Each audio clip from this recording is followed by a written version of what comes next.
The trunk of our Mercedes clicked shut with a hollow thud. Daniel tossed the last suitcase in while I buckled Mia into her car seat, both of us eager to head home after a long weekend at his parents' lake house. The late afternoon sun cast strange shadows across the driveway, making everything feel slightly off-kilter. "Ready for the drive home, sweetie?" I asked, adjusting Mia's favorite stuffed rabbit in her lap. She nodded, but her eyes stayed fixed on something behind me. I'd noticed she'd been unusually quiet all afternoon, barely touching her lunch and keeping to herself while the adults packed up. At 6, she was typically a chatterbox, but today felt different. Daniel slid into the driver's seat, checking his phone before starting the engine. 3 hours till home. Everyone good? I settled into the passenger seat, already dreading the long drive. Something felt wrong, but I couldn't put my finger on it. Maybe it was the way Daniel kept checking his rearview mirror, or how his knuckles seemed whiter than usual on the steering wheel. The first hour passed in relative silence, broken only by the soft hum of tires on asphalt and the occasional ping from Daniel's phone. I pretended to read on mine, but really, I was watching him from the corner of my eye. His jaw clenched every time his phone lit up, and he'd shift slightly in his seat, as if trying to angle the screen away from me. "Elizabeth," Mia's small voice came from the back seat, barely above a whisper. "The girl in the trunk is asking to be let out." The car swerved slightly. Daniel's hands jerked on the wheel, and I grabbed the door handle, my heart suddenly hammering against my ribs. "What did you say, honey?" I turned to look at her, trying to keep my voice steady. Mia's face was dead serious, her brown eyes wide and unblinking. "The girl in the trunk, she wants out, she's scared." Daniel let out a forced laugh. "Sweetheart, there's nobody in the trunk, just our bags." But his voice cracked on the last word, and I noticed a bead of sweat rolling down his temple. The air in the car felt thick, almost suffocating. "Pull over," I said. "Don't be ridiculous, Elizabeth, it's just her imagination." "Pull over, Daniel, now." He kept driving, his speed increasing slightly. "We're already running late, and I said pull over." My voice came out sharper than I intended, making Mia flinch in her seat. Daniel's jaw worked back and forth, but he gradually eased the car onto the shoulder of the highway. Before he could fully stop, I was already unbuckling my seatbelt. "Stay in the car with Mia," I ordered, stepping out into the cooling evening air. My hands trembled as I walked to the back of the car. Daniel got out too, following close behind me. "This is absurd," he said, but there was an edge to his voice I'd never heard before. "You're scaring Mia with this nonsense." I reached for the trunk release, but he grabbed my wrist. His grip was tight enough to hurt. "Let go of me," I said quietly, meeting his eyes. In that moment, I saw something there that made my blood run cold. Fear, guilt, desperation. He released my wrist slowly. Taking a step back, "Elizabeth, please, let's just get home." I pressed the button. The trunk popped open with a soft click. Bags. Just bags, like he said. But as I moved aside his golf clubs, I noticed something that made my stomach lurch. A woman's scarf, silk, in a shade of purple I'd never wear. And beneath it, a business card for the Grand Hotel downtown, room 412, written on the back in unfamiliar handwriting. "It's not what you think," Daniel said behind me, but I barely heard him over the roaring in my ears. From the backseat window, Mia watched us with those knowing eyes, and I realized this was just the beginning of something much darker than I could have imagined. That purple scarf haunted my dreams for 3 nights straight. I'd wake up in cold sweats, my fingers clutching at phantom silk, while Daniel slept soundly beside me, as if nothing had changed. But everything had changed. I stood at our kitchen counter, mechanically packing Mia's lunch, while watching Daniel through the window. He was on another early morning call, pacing the backyard in his tailored suit, gesturing with one hand while the other pressed his phone tight against his ear. Even from here, I could see the smile that never used to appear during work calls. "Is Daddy going away again?" Mia asked, her small hands wrapped around a glass of orange juice. I forced my fingers to relax their grip on the sandwich I was making. What makes you say that, sweetheart? He has his special cologne on, the one for important meetings. My stomach clenched. I'd noticed that too. The expensive new fragrance he'd started wearing 6 months ago, right after his promotion. The one that sometimes clung to his shirts, even after they'd been washed. Mommy? Mia's voice pulled me back. The lady in the trunk is sorry. The knife I was holding clattered against the counter. What lady, Mia? What do you mean? But Daniel chose that moment to stride back in, ending his call with a laugh that sounded nothing like him. Ready for school, princess? Mia's face closed off, something I'd never seen before our weekend trip. She nodded silently and slipped off her chair. I'll take her today, I said, wiping my hands on a dish towel. You have that big presentation, right?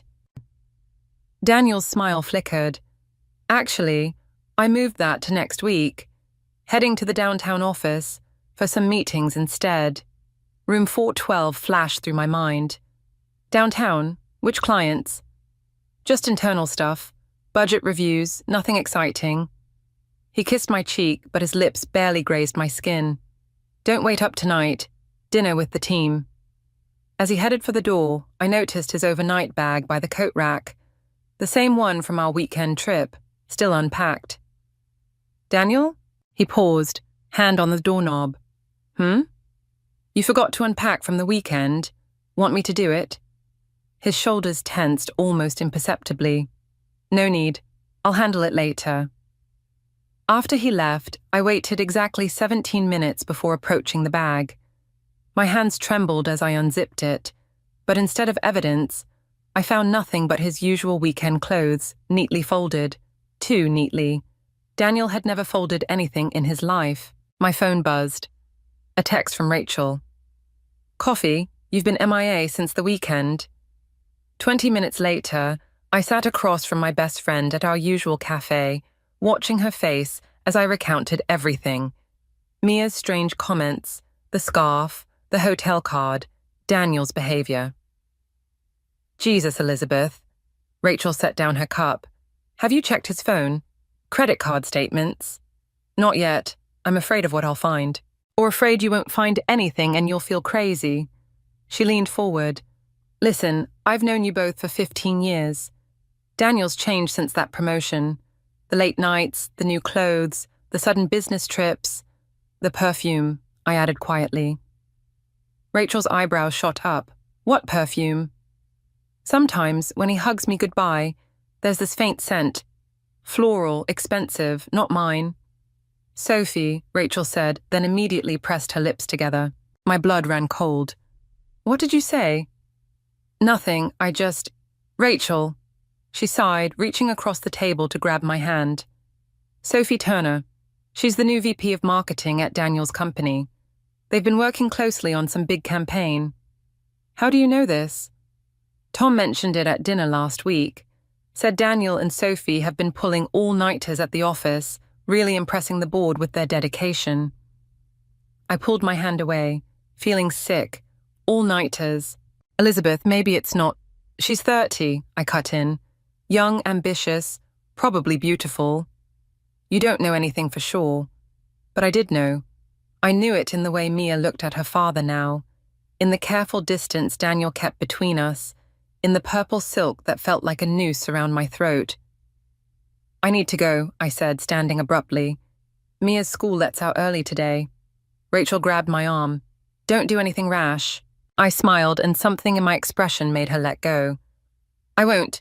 I'm just going to start paying very close attention. As I walked to my car, I pulled out my phone and opened the banking app Daniel thought I never used. Time to see exactly what kind of meetings he'd been having downtown. The credit card statements painted a picture I couldn't unsee. Grand Hotel downtown twice a week for the past 4 months. Restaurant charges for 2 at places Daniel claimed were business meetings. A jewelry store receipt from last month. No gift had ever made its way to me. I sat in my parked car outside his office building, watching the evening crowd filter out. My hands gripped the steering wheel so tight my knuckles turned white. Mia's words from that morning echoed in my head. The lady says she's going to take Daddy away. A flash of purple caught my eye. A woman emerged from the revolving doors, her dark hair falling in perfect waves. Young, beautiful, exactly as I'd imagined. Sophie. She paused on the steps, checking her phone with a slight smile. The same smile I'd seen in Daniel's recent photos, always cropped just enough to hide her face. My phone buzzed. Daniel. Working late again, don't wait up. 3 minutes later, he walked out, adjusting his tie. They didn't leave together. She went left, he went right. But I knew where they'd end up. I followed his car, keeping 3 vehicles between us. The familiar route to the Grand Hotel made my stomach churn. As he pulled into the parking garage, I drove past, circling the block once before parking across the street. Room 412. Their regular room, according to the hotel charges. I sat there, watching the building's gleaming facade, wondering how many other wives had done the same. My phone buzzed again. Rachel, did you find anything? I started typing a response when movement caught my eye. Sophie entering the hotel lobby, that purple scarf trailing behind her like a flag of victory. 5 minutes later, Daniel followed. Something snapped inside me. Before I could think, I was crossing the street, walking into the lobby with purpose. The young man at the front desk smiled professionally. I'm here to surprise my husband, I said, amazed at how steady my voice sounded. Daniel Martin, he's meeting a colleague in room 412. The clerk hesitated. I'm sorry, ma'am, I can't. Please, I cut in, pulling out my driver's license. I'm Elizabeth Martin. It's our anniversary. His face softened with sympathy. He probably saw this more often than he'd admit. 4th floor, end of the hall on the right. The elevator ride felt eternal. Each floor brought a new memory. Our wedding day, Mia's birth, family vacations, all tainted now by purple silk in room 412. I stood outside their door, hand raised to knock, when I heard laughter. Her laughter. Then Daniel's voice, lower than usual, saying something that made her giggle again. My phone buzzed. Mia's babysitter. Mia's asking for you. She seems upset. Reality crashed back. What was I doing here? What did I expect to accomplish by confronting them? This wasn't about catching them in the act. This was about something much bigger. I backed away from the door, my heels silent on the plush carpet. In the elevator, I caught my reflection, pale, shaking, but somehow stronger than I'd felt in months. Back home, I found Mia sitting on the stairs, waiting. She looked up as I walked in, her eyes too knowing for a 6-year-old. The lady in purple is mean, she said simply. She wants to hurt us. I sat beside her, pulling her close. No one's going to hurt us, sweetheart. But I need you to tell me everything you know about the lady, everything you've seen. Mia's small hand found mine. She comes in dreams, shows me things, bad things that haven't happened yet. What kind of things? Daddy crying, you being angry, a car crash. She paused, looking up at me. But we can change it, Mommy. The lady in the trunk told me so. I kissed her forehead, my mind racing. We will, baby. We'll change everything. That night, after putting Mia to bed, I opened my laptop and began to plan. Daniel thought he was being careful with his secret meetings and hidden expenses, but he'd forgotten one thing. I used to work in corporate investigations before Mia was born. And now, watching him sleep peacefully beside me, I realized it was time to put those skills to use again. The purple scarf was just the beginning. By the time I was done, room 412 would be the least of their worries. The USB drive felt heavy in my pocket as I walked through the corporate lobby. My old investigator's badge, carefully preserved from my previous career, drew barely a glance from security. Amazing how a confident walk in professional attire could open so many doors. Elizabeth? A familiar voice stopped me near the elevators.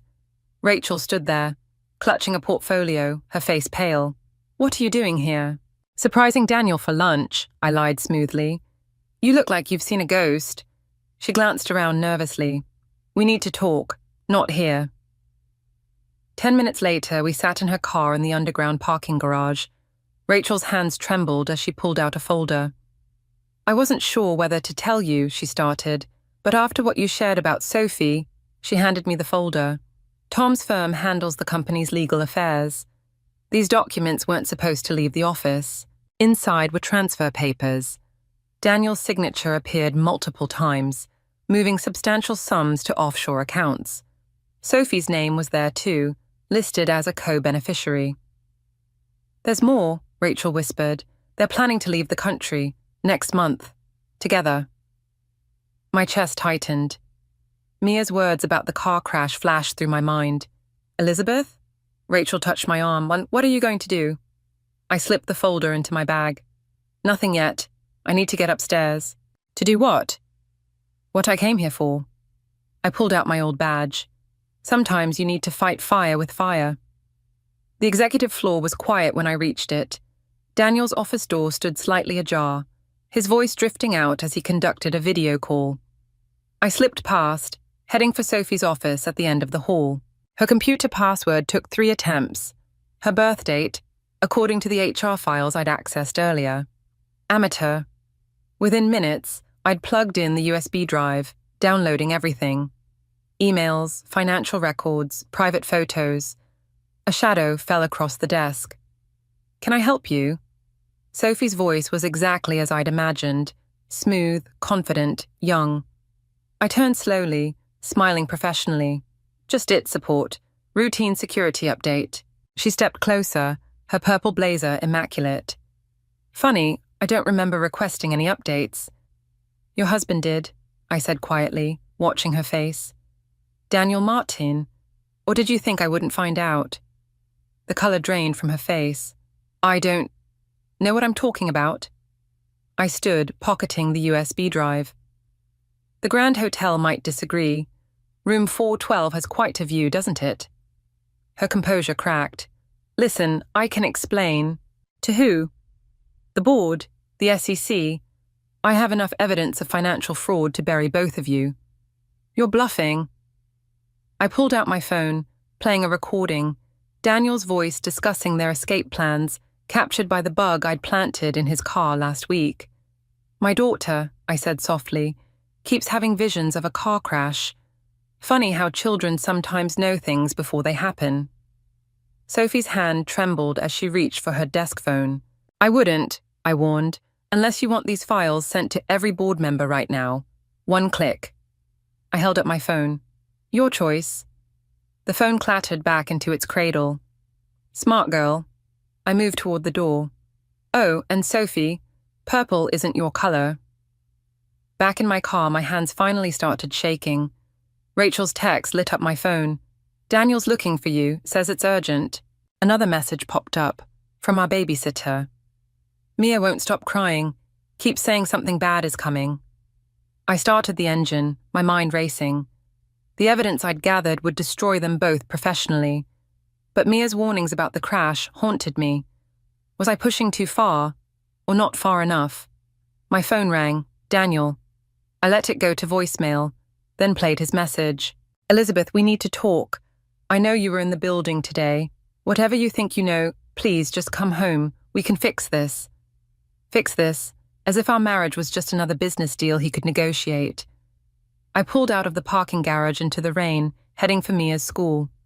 Behind me, a car engine revved aggressively. In my rearview mirror, I caught a flash of purple. Sophie's car, gaining speed. Mia's voice echoed in my head. A car crash. But we can change it, Mommy. I gripped the steering wheel tighter, watching Sophie's car weave through traffic toward me. Time to find out if my daughter's visions could really be changed. The call came during Mia's ballet class. My mother had collapsed at the grocery store. Massive heart attack. By the time I reached the hospital, she was gone. Just like that, as if the universe needed to pile on one more cruel joke. I stood in the hospital corridor, my phone buzzing with Daniel's messages. In a meeting, can't get away, handle the arrangements. Handle the arrangements. Like it was just another task on his to-do list. Mia sat in the plastic chair beside me, her ballet tutu still on, small fingers tracing patterns on the armrest. Grandma says she's sorry she didn't warn us. My head snapped up. What did you say? She's here. Mia pointed to the empty chair across from us. She says to check her garden shed. There's something you need to see. That night, after leaving Mia with Rachel, I drove to my mother's house. The garden shed's key was where it had always been, under a ceramic frog. Inside, beneath gardening tools and old flower pots, I found a locked metal box. The combination was my birthday. Mom had always been sentimental that way. Inside were letters, dozens of them, recent ones, all addressed to me, never sent. As I read, my hands began to shake. Elizabeth, I've seen him with her, the young woman in purple. I didn't know how to tell you. He reminds me so much of your father before he left. The last letter was dated 3 days ago. I confronted him today. He laughed it off, but there was something in his eyes that scared me. Be careful, sweetheart. People who hide secrets that deep can be dangerous when cornered. My phone lit up. Daniel again. Where are you? We need to talk about the funeral arrangements. I texted back. Mom's house, cleaning out some things. His response came quickly. Stay there, coming to help. 20 minutes later, headlights swept across the shed window. I heard car doors, plural. Voices drifted through the evening air. Are you sure she knows? Sophie's voice. The way she looked at me today. We need those letters. Daniel's reply sent ice through my veins. They knew. Somehow they knew about Mom's letters. Had they been watching her too? I slipped the letters into my jacket and moved deeper into the shed's shadows. Through a crack in the door, I watched them approach the house. Daniel tried his key. The one Mom had asked him to return months ago, claiming she'd lost it. Check the garden, he ordered Sophie. Her mother was always puttering around out here. Sophie's heels clicked on the path, getting closer to the shed. I pressed myself against the wall, heart pounding. The doorknob turned. A child's voice cut through the darkness. Daddy? Why are you at Grandma's house? Mia stood in the garden, still in her ballet clothes. Rachel stood behind her, arms crossed. I thought you were handling the funeral arrangements, Rachel said, her voice sharp with accusation. Daniel stepped away from the house. We? Rachel's eyebrows rose as Sophie emerged from behind a hedge. The lady in purple, Mia said clearly. The one from the trunk. Grandma says she's dangerous. Sophie's face went white. What is she talking about? I pushed open the shed door. Letters clutched to my chest. She's talking about you, Sophie. You and Daniel. And how you both knew my mother was on to you. Daniel moved toward me, hands raised. Elizabeth, whatever you think. She had a heart attack right after confronting you. My voice cracked. What did you say to her, Daniel? What did you do? Nothing. It was just a coincidence. Like the offshore accounts, the escape plans, the convenient timing of her death.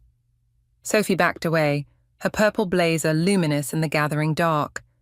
Daniel, you said this would be simple. Simple? I laughed, and the sound frightened even me.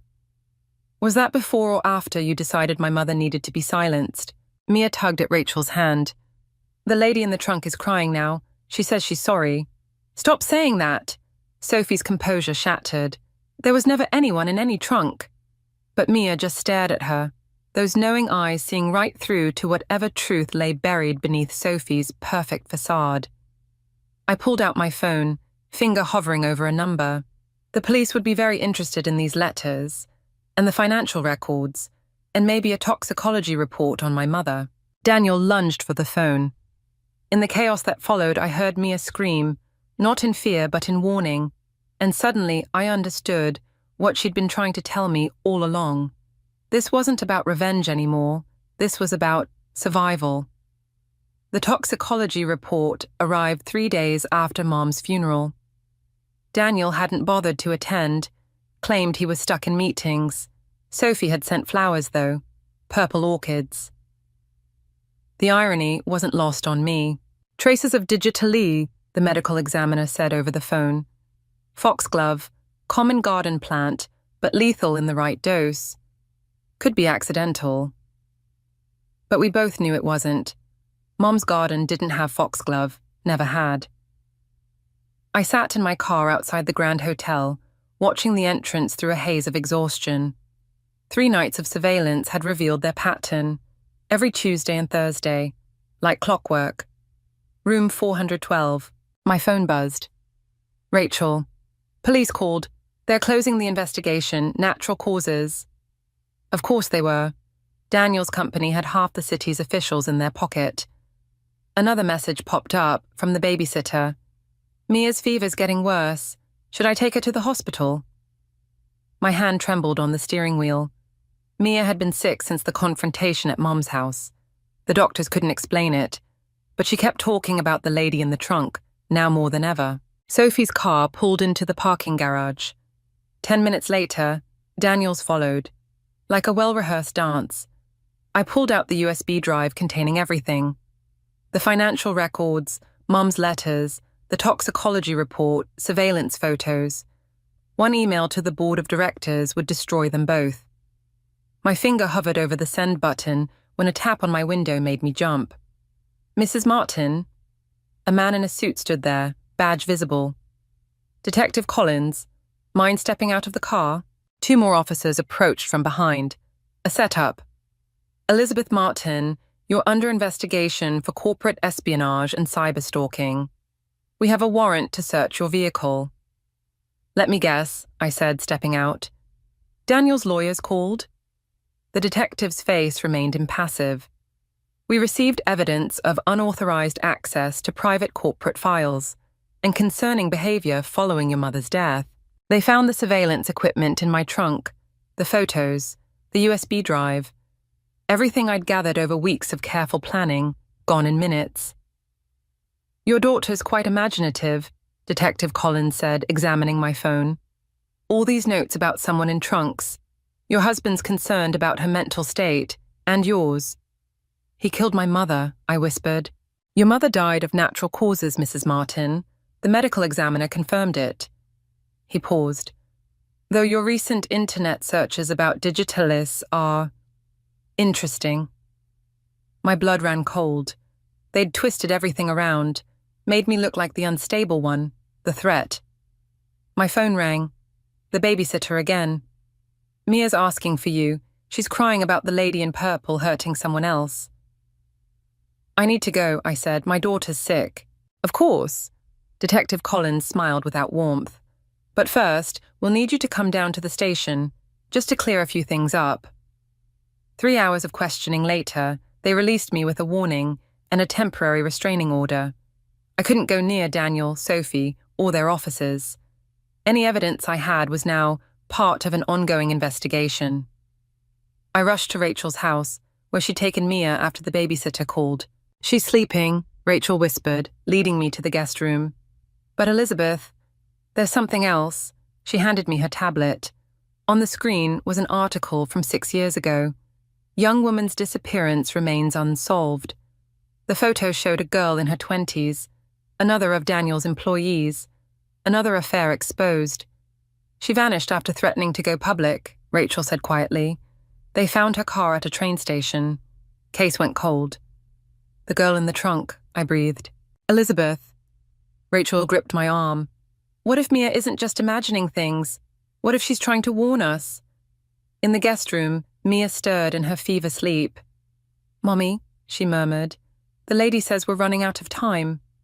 I touched her burning forehead, remembering Mom's last letter. People who hide secrets that deep can be dangerous when cornered. My phone lit up with a final message from Daniel. It's over, Elizabeth. Don't make this worse than it already is. But as I watched Mia toss in her troubled sleep, I realized it was far from over. I'd been playing their game, surveillance, evidence, legal channels. But they'd already rigged those rules. Time to make some new ones. The Mercedes purred along the coastal highway, Daniel behind the wheel, thinking this was his idea. A reconciliation drive, he'd called it. Just the 3 of us, like old times. Mia sat in her car seat, unusually quiet, watching the sunset paint the ocean blood red. I kept my hands folded in my lap, feeling the weight of the USB drive in my pocket, the one copy the police hadn't found. You've been reasonable about everything, Daniel said, breaking the silence. The restraining order, the investigation. I appreciate that. I smiled, remembering the missing girl's photo. Tell me about Jessica Porter. His hands tightened on the wheel. Who? The girl who disappeared 6 years ago, your previous assistant. Ancient history, he muttered. Office gossip. The lady says she's cold, Mia whispered from the back seat. She's always cold now. Daniel's face went ash white. Stop it, Mia. Stop saying things like that. Pull over, I said quietly. Elizabeth, pull over or I send these files to every board member right now. I held up my phone, including the ones about Jessica. He guided the car into a scenic overlook, empty except for one other vehicle, Sophie's purple BMW. You planned this, he accused, like you planned Mom's garden visit. His laugh was hollow. You can't prove anything. The trunk, Daddy, Mia said. She wants out of the trunk. Daniel's composure cracked. Shut up. Just shut up. Sophie emerged from her car, wearing that familiar purple blazer. Daniel, what's going on? I stepped out of the Mercedes, USB drive in hand. Show her, Daniel. Show her what happened to the last one who threatened to expose you. He said you disappeared, Sophie said slowly. Took a settlement. Moved abroad. Jessica Porter never left the country, I said. Did she, Daniel? His face twisted. You've lost your mind. All this conspiracy nonsense. The lady says check the trunk, Mia interrupted. Her trunk, Daddy. The one you locked. Sophie's eyes widened. What trunk? His storage unit, I said. The one he rented 6 years ago, paid in cash. I found the receipt in Mom's letters. Sophie backed away from Daniel. What did you do? Nothing. They're crazy, both of them. But his voice shook. I held up my phone again. The police are on their way. Real police this time, not your bought friends. They're reopening Jessica's case. Daniel lunged for my phone. I sidestepped, but he grabbed my arm, spinning me toward the cliff's edge. Sophie screamed. Then Mia's voice cut through everything. The lady says now, Mummy. Open it now. I pressed send. Daniel's phone buzzed, then Sophie's, then every device within range as the emergency alert went out. Missing person update, Jessica Porter. Police sirens wailed in the distance. Daniel's grip loosened. You can't prove anything, he whispered, but his eyes darted to Sophie's car. Check her trunk, I told the approaching officers. The purple BMW. He borrowed her car that week, didn't you, Daniel? Sophie fumbled for her keys, hands shaking. No, he wouldn't. The trunk popped open. Later, they'd find traces. DNA. Fibers. Enough to reopen everything. Jessica's disappearance, Mom's death, all of it. But in that moment, as Daniel fell to his knees and Sophie backed away in horror, all I could hear was Mia's soft voice. The lady says thank you, Mommy. She can rest now. Daniel looked up at me, defeated. How? How did you know? You taught me well, I said. About hiding things in plain sight, about using people's weaknesses against them. I touched Mia's shoulder, about underestimating the ones closest to you. The police moved in with handcuffs as the sun finally set, painting everything in shadows. Sophie sobbed against her car, mascara running in purple-black streaks. Was any of it real? I asked Daniel as they led him away. Any of it at all? He stopped, looking back at Mia. She really sees her, doesn't she? In the trunk? She sees everything, Daniel.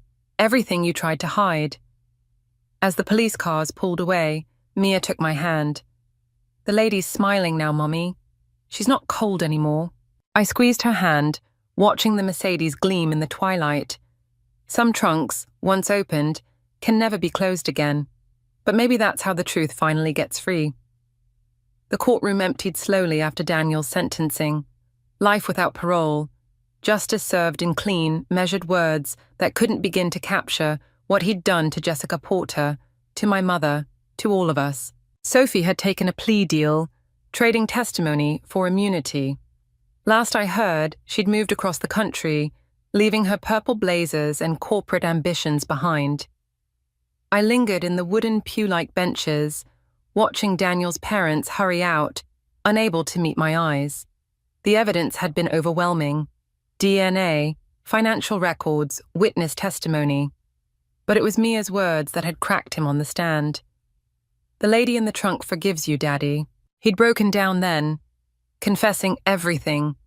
How Jessica had threatened to expose their affair and his financial fraud. How one push had led to another. How my mother had figured it out, confronted him with proof. How the foxglove had seemed like his only option. Rachel touched my shoulder. "Ready?" I nodded, gathering my bag.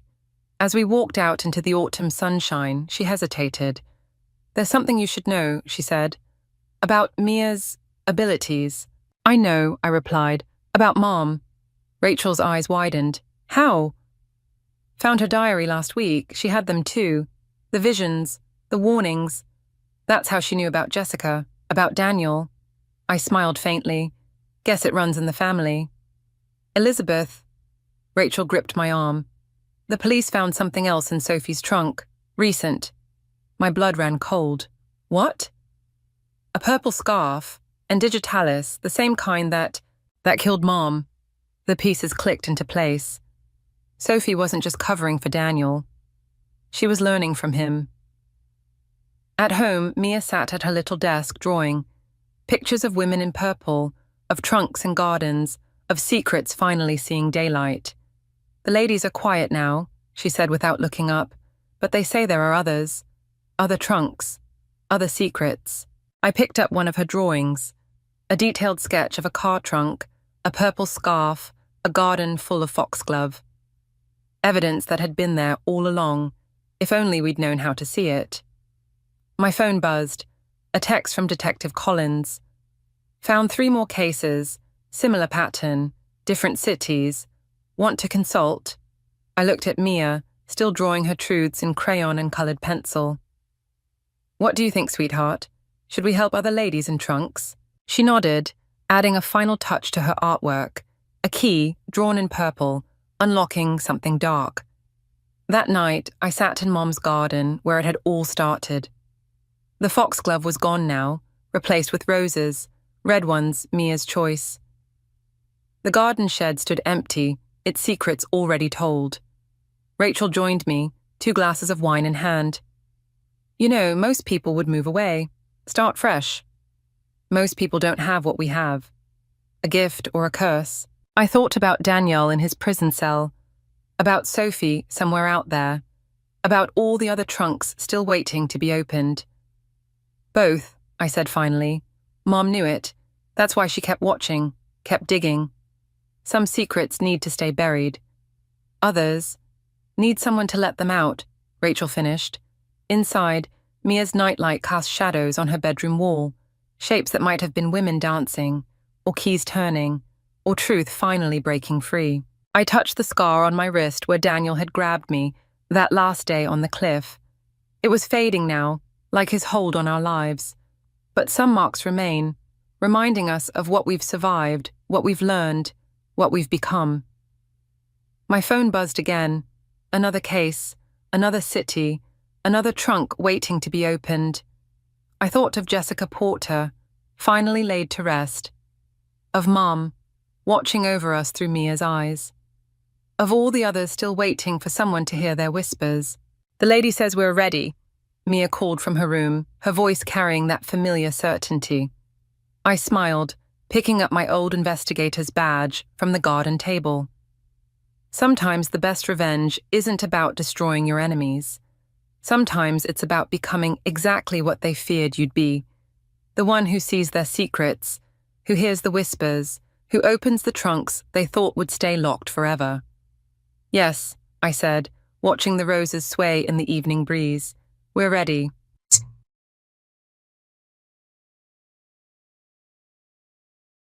My name is Sarah Thompson, and I'm 38 years old. I live in a small town on the outskirts of Boston with my husband Michael and our 10-year-old daughter Emily. During the week, I teach 4th grade at the local elementary school, and on weekends, I cherish time with my family. I still vividly remember 15 years ago when I was in college. A young man sat next to me in the library while I was studying. His name was Michael. We talked about literature and hit it off right away. After that, we went on many dates and got married after graduation. Michael got a job at a local construction company, and I fulfilled my dream of becoming a teacher. When Emily was born, it felt like our happiness had reached its peak. Lately, Michael's been coming home late more often, and I'm starting to worry.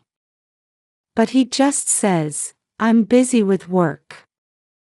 Emily seems lonely, not seeing her father as much. Still, we're a happy family. On weekends, we have picnics in the park or watch movies together. But recently, I've started to feel that something's not quite right. Who could have imagined that an unexpected shadow was creeping into these peaceful days? On Friday afternoon, I was able to leave school earlier than usual. As I walked home, my steps felt lighter at the thought of having dinner together as a family, something we hadn't done in a while. When I arrived at the front door and unlocked it, an unnatural silence enveloped me.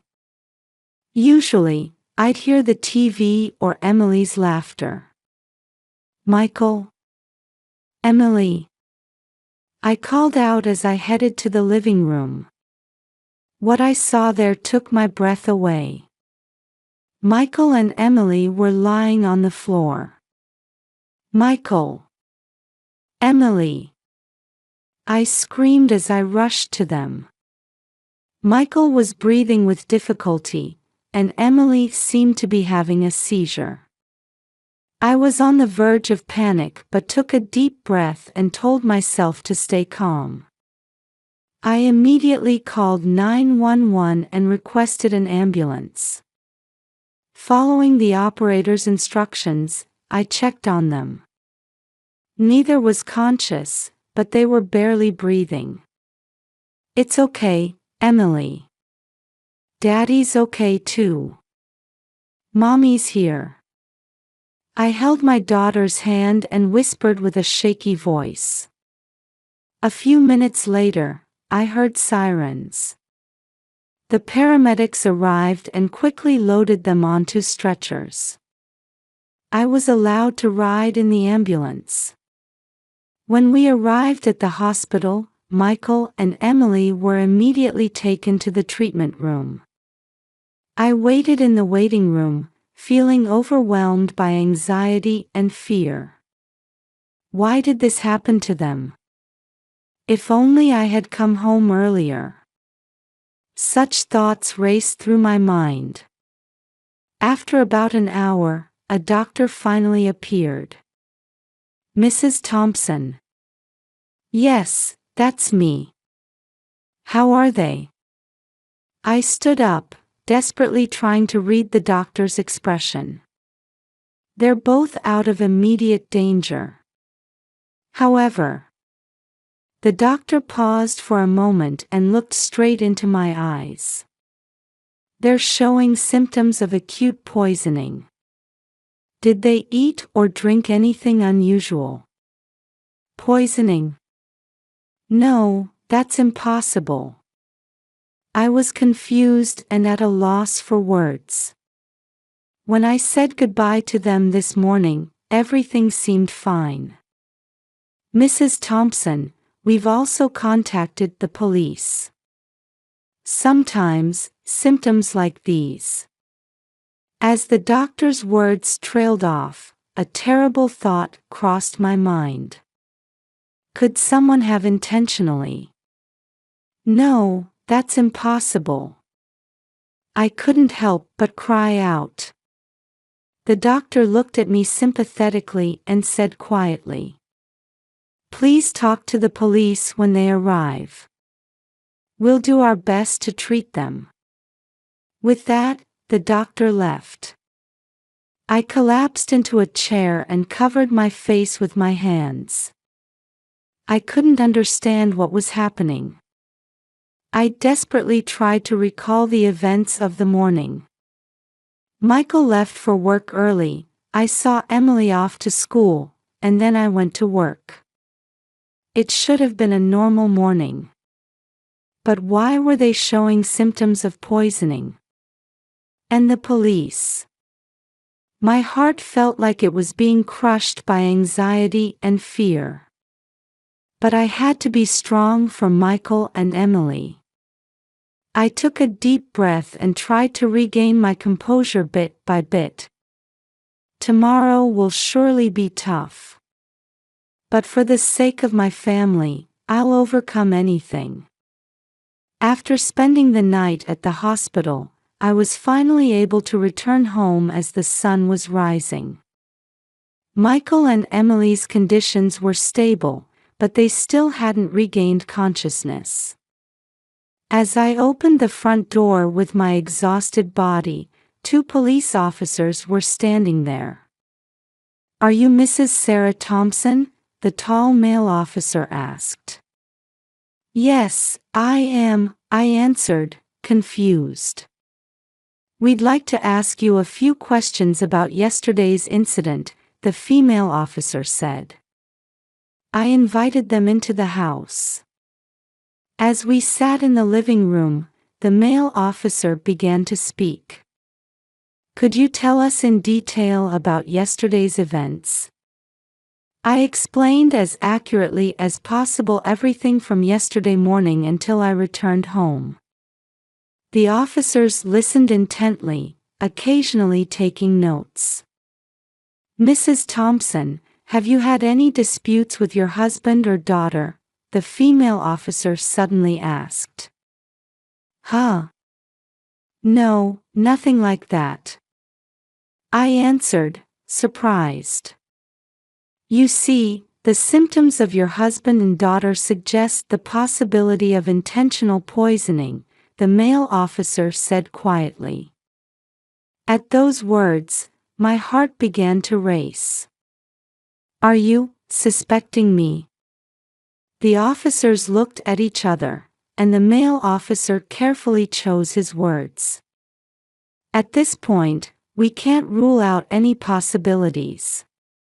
We ask for your cooperation." After that, they began to search the house. I watched their movements in a daze. Suddenly, the female officer in the kitchen called out, "There's a suspicious container here." What she held in her hand was a small bottle I didn't recognize. The label read, "Pesticide." I don't know about this. It's not mine," I desperately pleaded. The officers seized the bottle as evidence and took my fingerprints.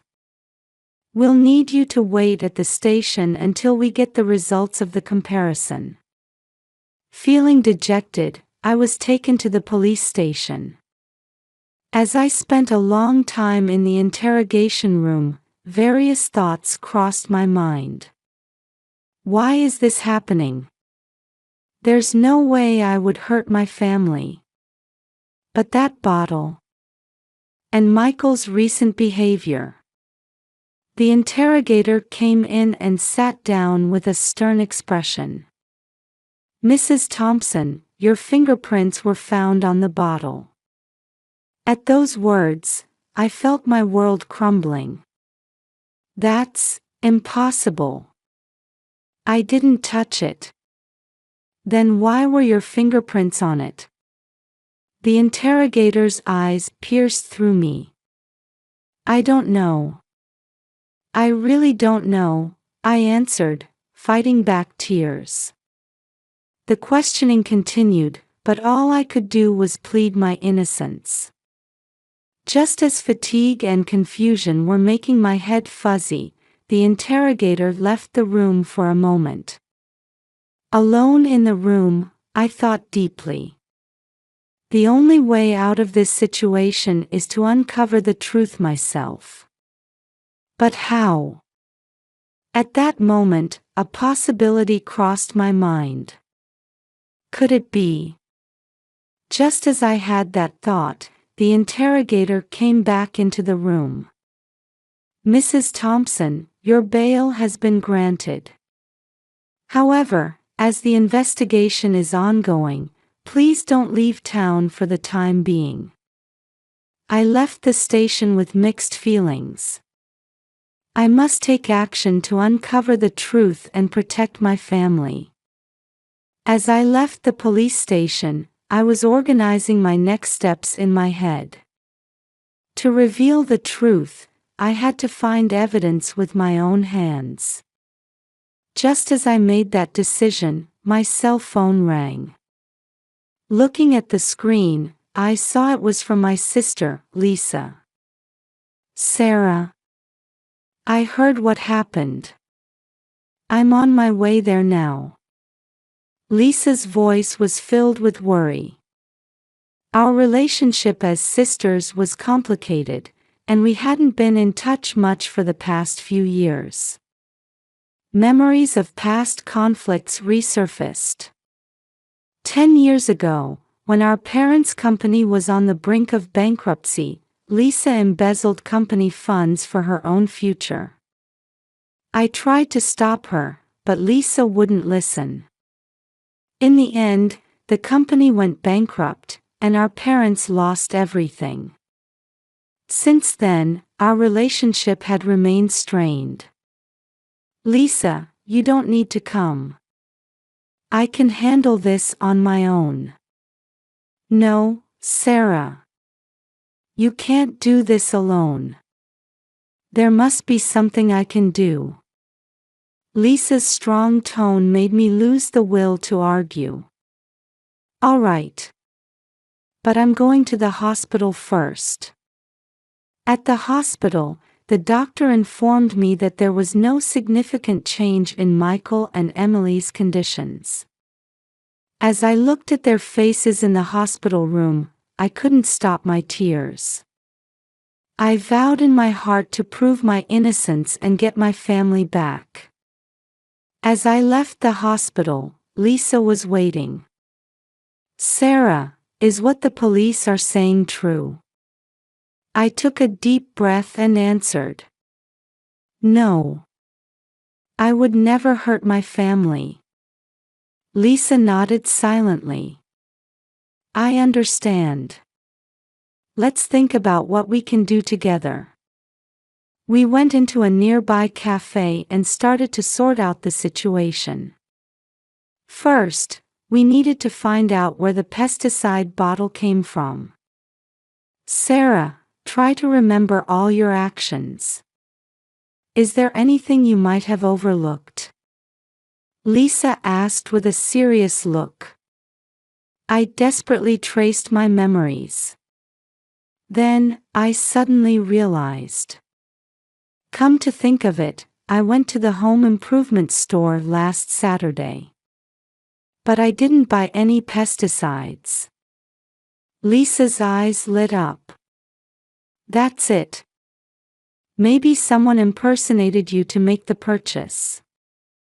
I found hope in that possibility. We immediately headed to the home improvement store. We explained the situation to the store manager and negotiated to see the surveillance camera footage. The store manager, who was initially reluctant, agreed to cooperate after seeing our desperate situation. As we checked the security camera footage, a surprising scene caught our eyes. The screen showed a woman who indeed looked very similar to me. But looking closely, the details were different. The person stopped in front of the pesticide shelf and picked up a bottle. This is it. I couldn't help but exclaim. But this person isn't me.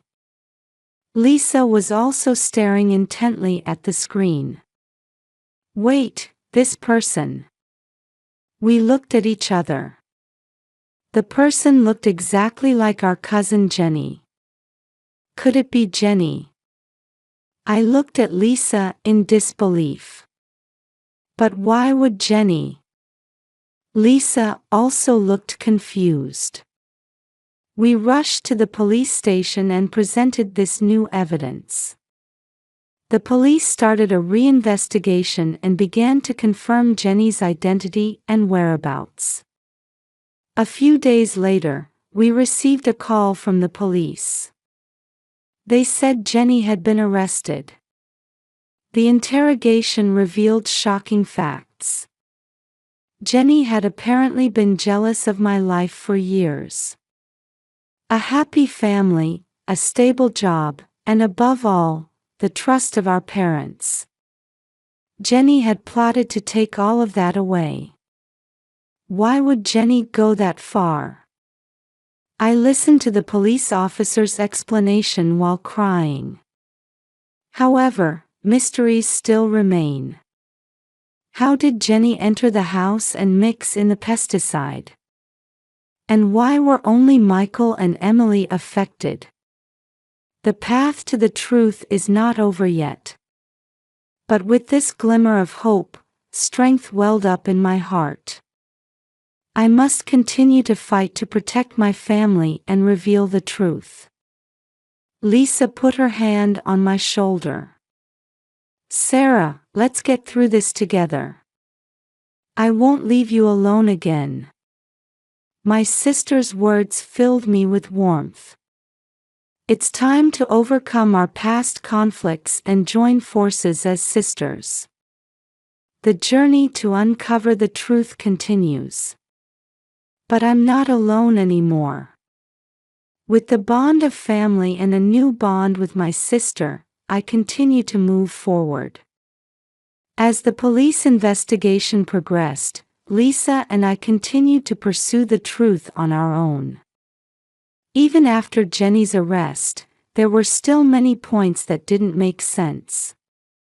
One day, I noticed something odd about Lisa's behavior. Her voice trembled when we talked on the phone, and she avoided eye contact.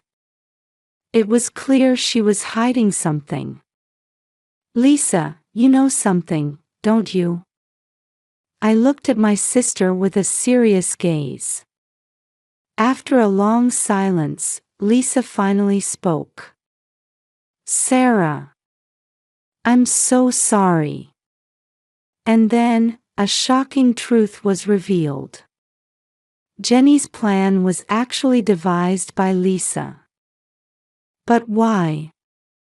I asked in disbelief. Lisa began to explain through tears. She had been jealous of my life for years. The trust from our parents, a stable job, a happy family.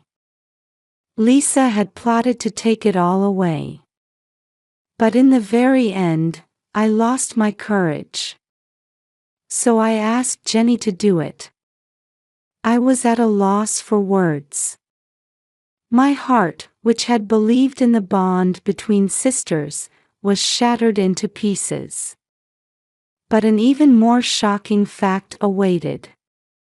Michael's affair and his conspiracy in this plan were revealed. Lisa continued, Michael was just an affair partner at first. But he also wanted to hurt you. In my mind, all the recent events started to connect rapidly. Michael's late returns, his cold attitude lately. Everything started to make sense. Emily. I asked with a trembling voice. We didn't intend to involve Emily. But Michael. Lisa's voice trailed off. My body shook with anger and sadness. But now is not the time to be swept away by emotions. I must act calmly, for Emily's sake and for my own. Lisa, you're going to tell the police everything, right? I said quietly but firmly. Lisa nodded. Yes, I'll tell them everything. And I'll accept my punishment. We headed to the police station. Lisa's testimony revealed the full extent of the incident. Michael and Jenny were rearrested and subjected to questioning. However, this wasn't the end of everything. I still had something I needed to do.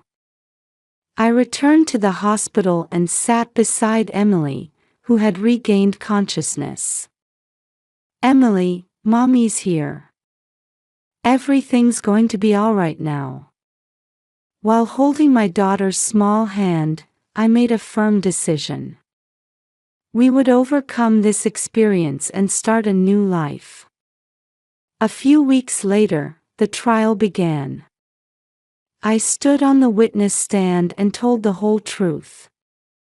Lisa, Michael, Jenny. Their actions were unforgivable, but I didn't harbor any feelings of revenge. Instead, I said to the judge, "Please give them appropriate punishment. However, Emily and I will begin a new life. We want to live looking forward, without being trapped by the past." After the trial, Emily and I decided to start a new life in a different town. Lisa is serving her time in prison. Sometimes, I receive letters from her. "Sarah, I'm truly sorry. I finally understand your strength and kindness." I smiled as I read that letter. I believe people can change. Emily is regaining her strength day by day. Every time I see her smile, I make a vow. No matter what difficulties may await us, we can overcome them.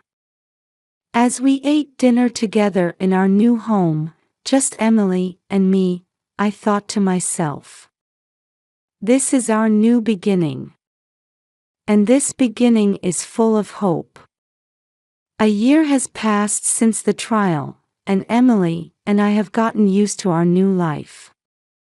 We're living in a quiet suburban house, helping each other through each day. One day, I received a request from Lisa for a visit. I was hesitant, but with Emily's encouragement, I decided to go to the prison. "Sarah, thank you for coming to see me," Lisa said with tears in her eyes. Emily said she wanted to see her aunt, I answered quietly. Lisa took a deep breath and began to speak. "For the past year, I've been reflecting every day. When I think about the pain I caused you and Emily, my heart feels like it's going to break." I listened silently. Lisa continued, "I'm not asking for forgiveness. But after I'm released, I want to make amends to you both." Those words spread warmth in my heart. "Lisa, we're sisters. It might take time, but I believe we can walk together again." A look of relief appeared on Lisa's face. "Sarah, thank you." After the visit, on my way home, I thought to myself, family bonds can sometimes be hurt and almost broken. But the power to repair them also lies within the family.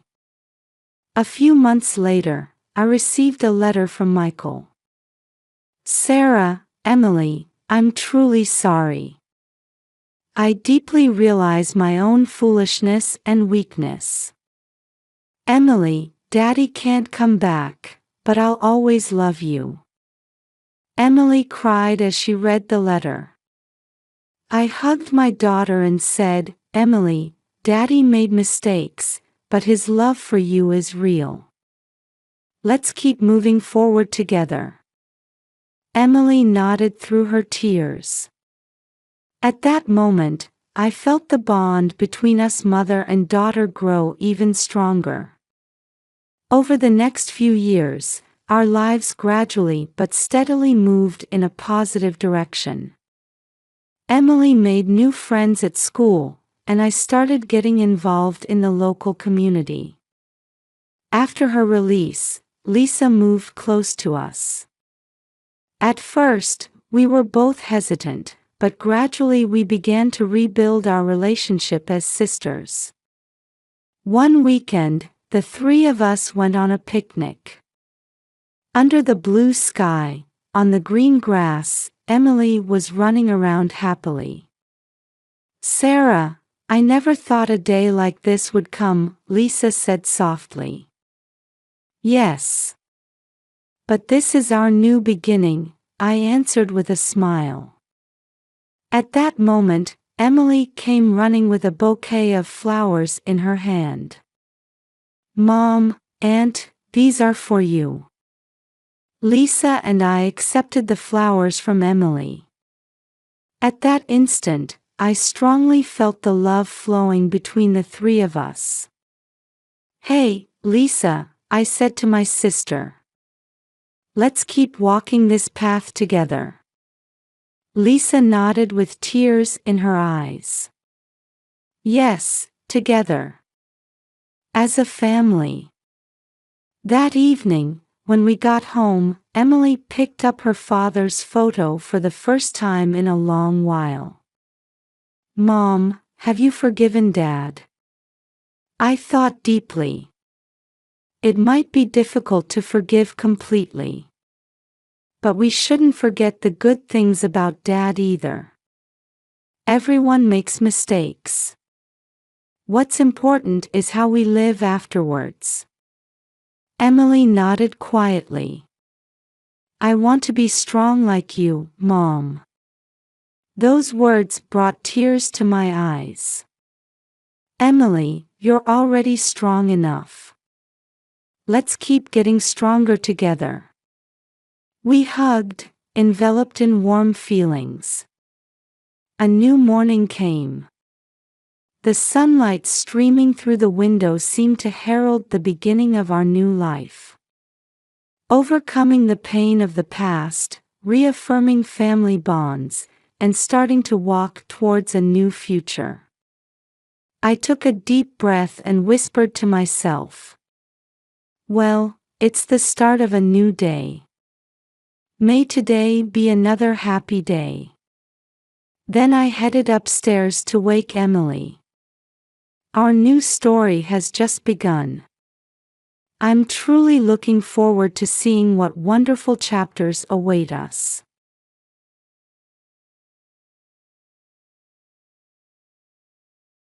This is our new home, Mommy and me. I was speechless at my granddaughter's words. After all, it was clearly just a shabby tent on the riverbank. However, my 5-year-old granddaughter seemed unaware of the gravity of the situation, perhaps finding the outdoor living novel. What on earth was going on? As I stood there confused, even more shocking facts came to light. This was absolutely unacceptable. Filled with anger, I vowed to seek revenge for my daughter and granddaughter. "Congratulations on your marriage." I hugged my daughter Maggie. She looked so happy in her wedding dress. "Thank you," she replied. Maggie's husband was the second-generation president of a company. Ben, her partner, seemed well off, taking Maggie to fancy restaurants and giving her expensive gifts. Initially, I was overjoyed about my daughter's good match, raising both hands in celebration. All I wanted was for my daughter to be happy. "I'm glad you're happy for me," Maggie smiled gently, always thoughtful of her mother. Their wedding went smoothly, and all I could do was pray for their harmonious life together. Little did I know then what trials awaited my daughter. While I had hoped for Maggie's happiness, I discovered something terrible after she married Ben. He held outdated values, what you might call male chauvinism.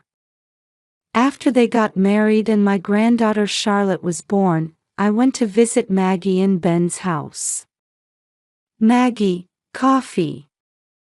Ben not only ordered Maggie around while she was holding and soothing Charlotte, but he also tried to chat with me while leaving Maggie standing. Ben, do you always treat Maggie like this? I couldn't help but frown. Isn't a wife supposed to devote herself to her husband? Is there a problem? He replied, sipping the coffee Maggie had made, seemingly unconcerned. I want you to treat my daughter with more care, I protested, but Ben wouldn't listen. Our thought processes were completely different. As I was leaving, I whispered to Maggie, if anything happens, don't hesitate to talk to me. She nodded silently. Walking home, I squinted at the sunset. Come to think of it, my husband was kind of like that too. My late husband also had old-fashioned values and always spoke to me in a commanding tone. I sighed, wondering if husbands have always been like this. After that, I couldn't see my daughter or granddaughter for a while. When I tried to contact Maggie, she wouldn't answer the phone, and there were no return calls. I thought maybe Maggie was busy with childcare. As I continued to worry, one day I finally received a phone call. Hello, Maggie. Have you been well? Is everything okay over there? However, it wasn't my daughter on the other end of the line. It's been a while, mother-in-law. Ben, why are you calling from Maggie's phone? So it was you who's been persistently calling her phone. Ben threw sharp words at me with a sigh, not answering my question. It's pointless to try contacting Maggie. She's mine now. Don't treat my daughter like an object. Put her on the phone. Shut up. Don't contact us again. He spat out these words and hung up. As I listened to the dial tone, I was dumbfounded. At the same time, I couldn't stop worrying about Maggie. So, I went to see my daughter when I knew Ben would be at work. However, Maggie came to the door with a gloomy face. What are you doing here? Ben hates you and told me not to see you anymore. I'm sorry, but I was worried about you. Are you really okay living with Ben? My daughter lowered her eyes sadly, and I felt helpless. Hey, why don't you come back home with Charlotte? However, she strongly pushed away my outstretched hand and glared at me. Don't be ridiculous. Do you want to make Charlotte a fatherless child? I was left speechless by Maggie's vehemence. When you butt in, it causes trouble between Ben and me. Please, just leave us alone. But I'm just worried about you. Mind your own business. I'm happy with my rich husband and cute daughter. I have nothing more to say to you, so go home. With that, Maggie slammed the door shut. I was so shocked that I couldn't move from in front of their house for a while. Maybe it's better if I don't interfere with them anymore for Maggie's happiness. After being so strongly rejected by my daughter, I felt helpless. I wiped away the tears that had unknowingly started flowing down my cheeks and trudged away. 5 years passed without me seeing my daughter. Although there wasn't a single day when I didn't think about Maggie and Charlotte, there was nothing I could do. I lived my life praying for their happiness from afar and taking care of my own health so as not to cause trouble for my daughter in the future. Then one morning, during my daily walk, I decided, today, I'll take the riverside route for a change. As I walked near the cool riverbank, watching the morning sun, I encountered an unexpected sight. What's that? I noticed an unfamiliar tent pitched on the riverbank. Moreover, it was a shabby tent, dirty in places. When the entrance opened and a child about 5 years old poked her head out, I felt my heart almost stop. As the girl started washing her face in the river, I recognized her. As I cautiously approached, the girl noticed me and smiled brightly. "Hello. Hello. Are you Charlotte?" "Yes, I am.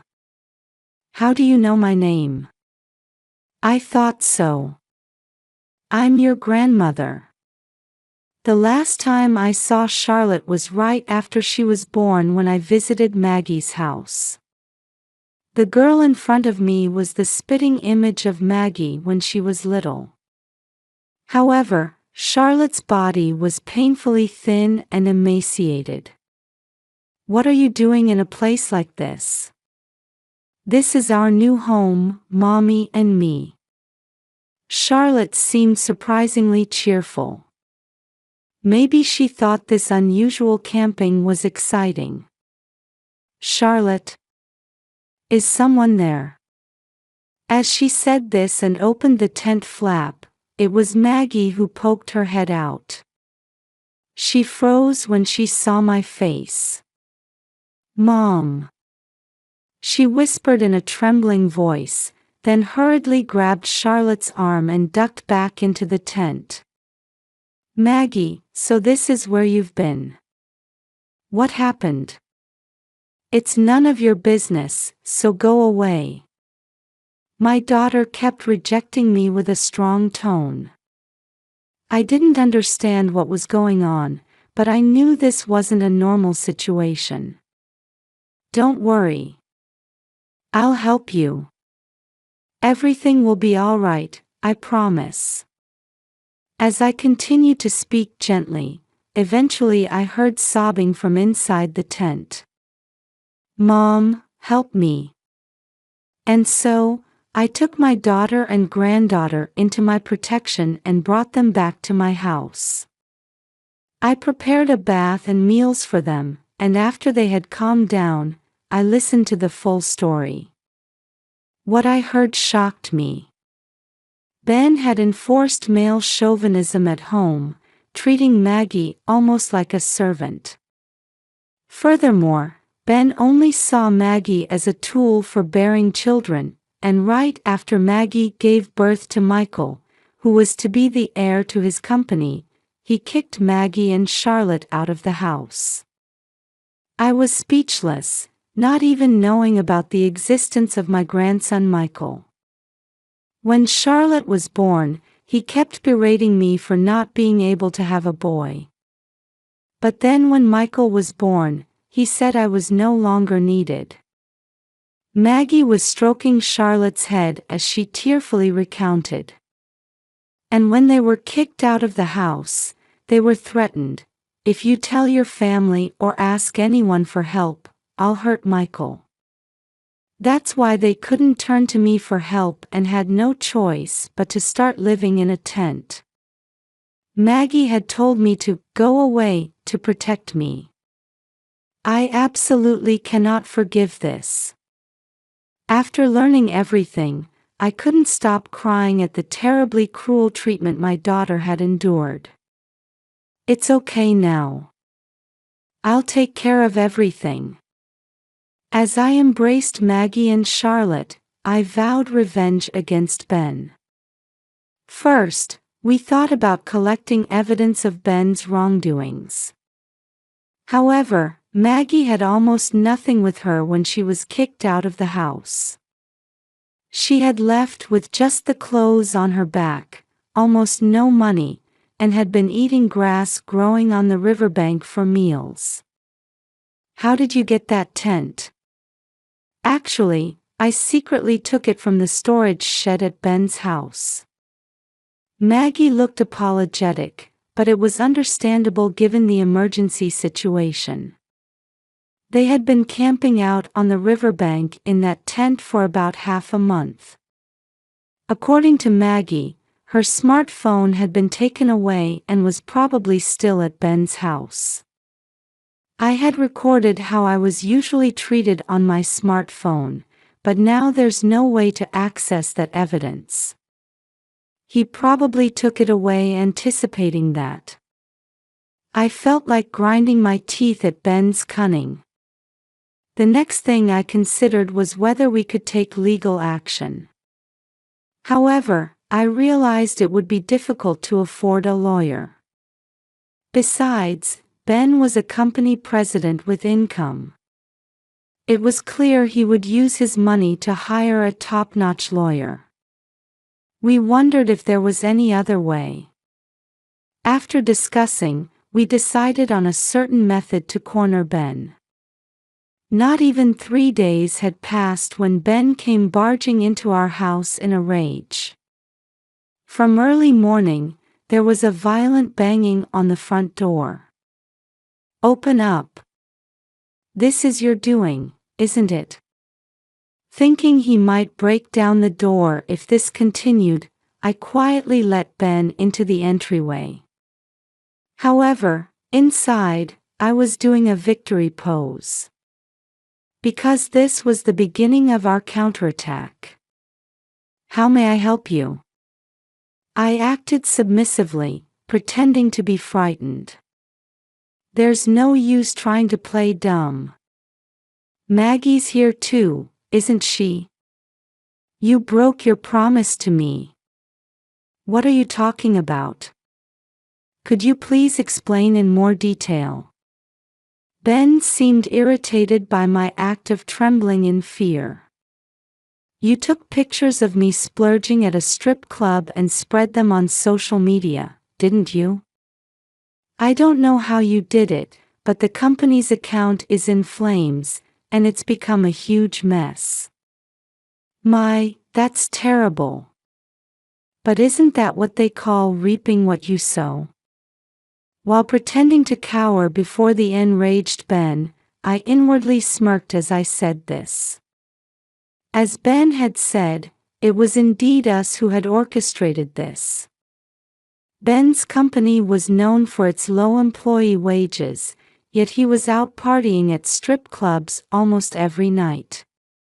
Knowing this, I paid one of the women at the club he frequented to take photos of him there.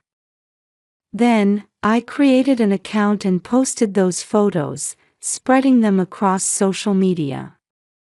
As a result, angry messages flooded Ben's company account. It seems that this caught the attention of people related to his workplace, causing problems for the company. Then the employees started complaining about my behavior on social media.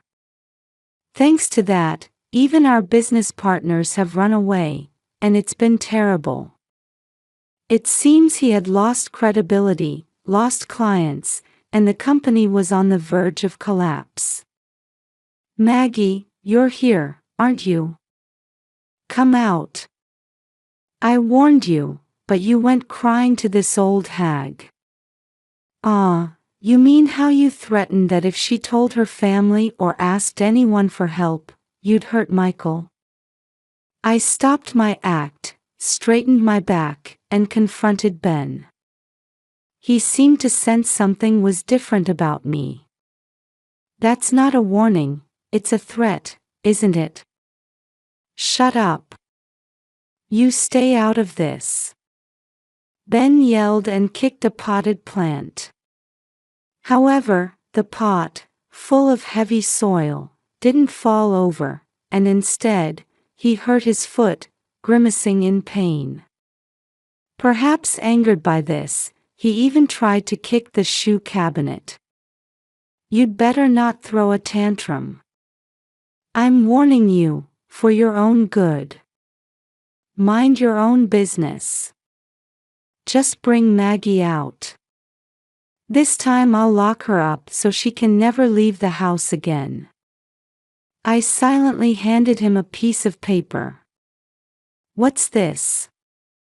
When Ben looked at the paper, he saw restraining order written in large red letters. Stay away from my daughter. This is a warning. What? Don't mess with me. His anger further inflamed, he tore the paper to shreds and trampled on the pieces that fell to the floor. Watching this, I reached behind the clock placed in the entryway. What's that? Can't you see? It's a camera. No way. Ben turned pale and stumbled backward. I had set up video cameras in the entryway, anticipating that he might come barging in angrily. In fact, I had installed 3 cameras at different angles. Well, since you threatened that unfortunate things might happen around us, it was necessary for security and vigilance, right? When I checked the footage from one of the cameras, it had perfectly captured all of Ben's behavior. I'm sure the other cameras recorded similar footage as well. We intend to submit this to the police as evidence. And we've hired a lawyer to get Michael back, whom you took from my daughter. What are you talking about? Poor people like you can't afford a lawyer. We found a kind lawyer. When I posted about Ben's misdeeds on social media, I also wrote about my daughter's terrible situation. A lawyer contacted us, saying, I want to help you, out of goodwill. The things Ben cherished most were his male heir, his job, and his social status. Realizing he would lose all of these, he was left in a daze for a while. Then Ben crouched down in the entryway and began to kowtow. Please forgive me. I was wrong. We've known that for a long time, haven't we? I'm sure my eyes were cold as I looked down at Ben. He started trembling and whimpering as if he had seen something terrifying. Let me tell you, I have no intention of ever forgiving you for what you did to Maggie and Charlotte. Even if Maggie forgives you, I will never forgive you. Then, I called out to Maggie, who was in the back room. I called the police. They should be arriving soon. Actually, the moment Ben arrived, I had instructed my daughter to hide in the back room and contact the police. Ben's eyes nearly popped out of his head as he desperately clung to my feet. Please wait. Please help me. If I'm arrested by the police, I'm finished. Isn't this the comeuppance for looking down on women all this time? Anyway, could you please not touch me? When I shook off his hands, Ben turned his back to flee from the house, flinging open the front door. However, police officers were already waiting there. I handed over the camera footage to the police as evidence. Then, I glared at Ben with stern eyes. All your actions have been recorded as evidence. From now on, you'll face the judgment of the law. And so, Ben was stuffed into a police car, crying, and my daughter and I watched until the car was out of sight. After that, Maggie and Ben's divorce was finalized. Maggie not only got Michael back but also claimed $20,000 in damages and $800 per month in child support. And so, Maggie, Charlotte, and Michael began their new life in my house. I believe we'll surely be able to live a happy life together from now on, and I'll do whatever it takes to ensure that happens. Surrounded by my daughter and grandchildren, I'm filled with anticipation for our new life ahead.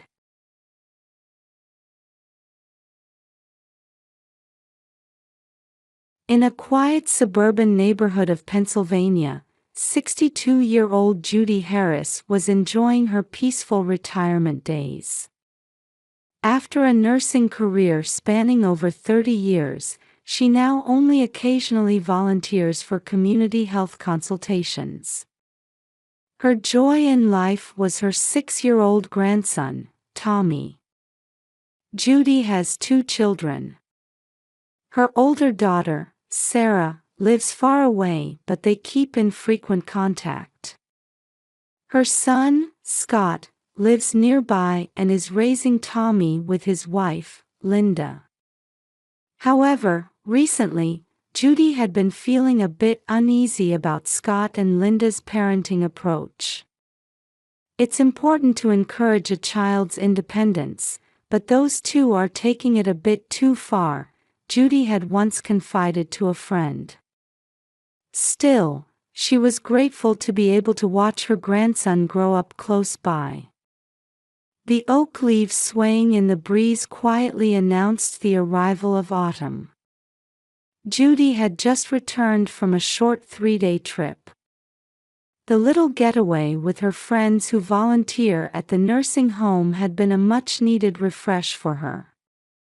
Placing her suitcase in the entryway, Judy took a deep breath. "I'll stop by Scott's house and give Tommy his souvenir," she murmured to herself.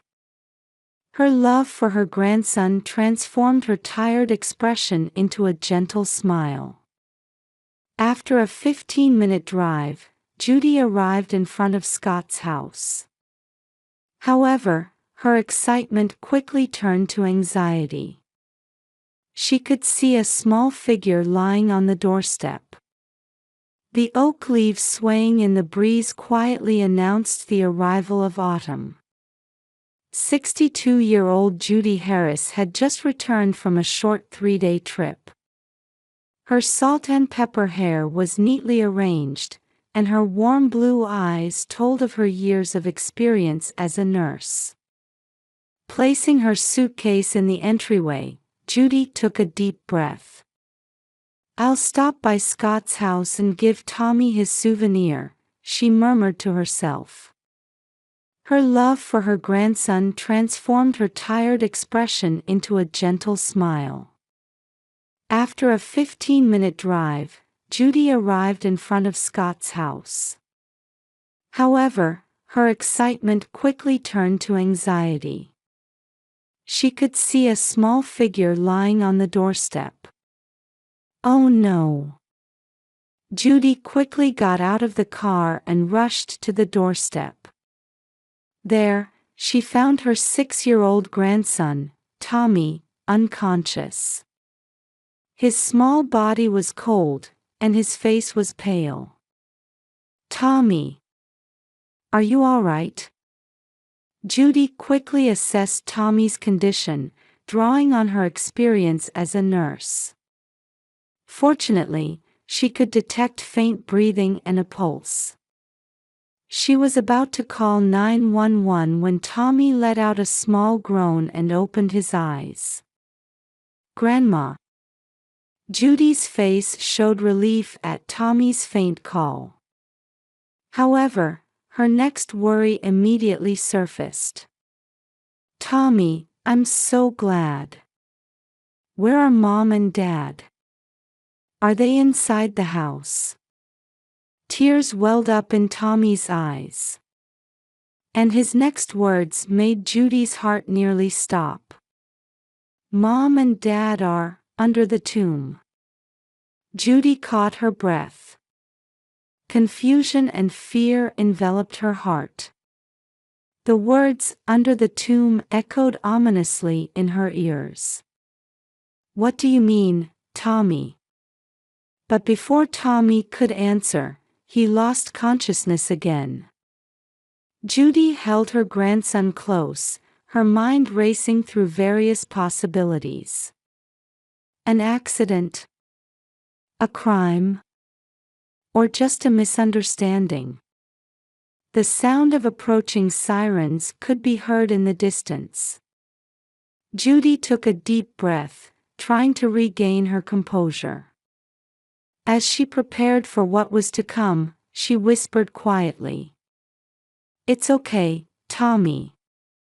Grandma's here. I'll find out what happened, I promise." As the ambulance sirens grew closer, Judy's heart was pounding. However, her years of experience as a nurse helped her stay calm. The paramedics arrived and quickly assessed Tommy's condition. "Fortunately, there's no immediate danger to his life," the paramedic reported, and Judy breathed a sigh of relief. However, they recommended a more thorough examination at the hospital, to which Judy readily agreed. The 3 hours at the hospital felt like an eternity to Judy. As she sat restlessly in the waiting room, the doctor finally appeared. "Mrs. Harris, your grandson shows signs of dehydration and mild food poisoning. However, we've administered appropriate treatment, so he should recover by tonight." While relieved by the doctor's words, questions swirled in Judy's mind.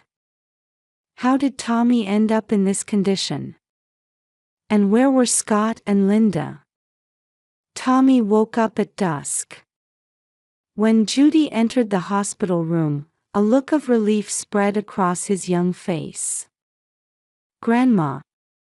"Tommy, it's all right. Grandma's here."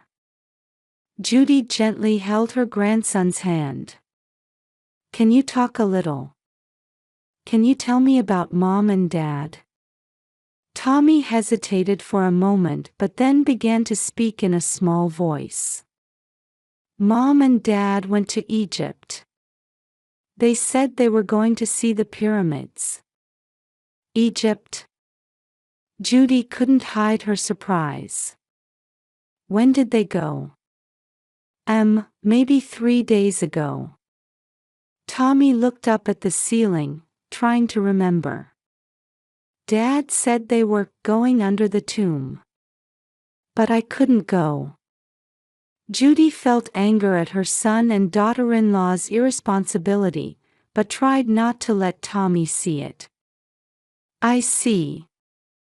So, who was taking care of you while Mom and Dad were away?" Tommy shook his head. "No one. I was alone." Pain shot through Judy's chest. Leaving a 6-year-old child alone to go on an overseas trip. She took a deep breath, trying to maintain her composure. "Tommy, you did well. But didn't your tummy hurt?" Tommy thought for a moment before answering. "Yes, my tummy started hurting yesterday. I ate a sandwich from the fridge." Judy began to piece together the situation. A neglected child, improper meals, and resulting food poisoning. Her anger grew, but right now, caring for Tommy was the priority. "I understand, Tommy. It's okay now. Grandma will take care of you." As she hugged Tommy, Judy made a silent vow. To protect this child and make him happy. And to confront Scott and Linda sternly. That afternoon, Sarah arrived. The two women faced each other with serious expressions, discussing how to proceed. They considered various options, including legal measures and contacting Child Protective Services. As night fell, Judy and Sarah were contemplating their next move with firm resolve. They were determined to take all necessary actions, prioritizing Tommy's happiness and safety. The morning after Sarah's arrival, Judy made a heavy decision. At the breakfast table, she faced Sarah with a serious expression. "Sarah, I'm going to contact Child Protective Services. This is a problem we can't handle on our own." Sarah nodded quietly. You're right, Mom. Tommy's safety is the most important thing. Judy took a deep breath and picked up the phone. She called the Child Protective Services CPS hotline and briefly explained the situation. A few hours later, social worker Emily Johnson visited.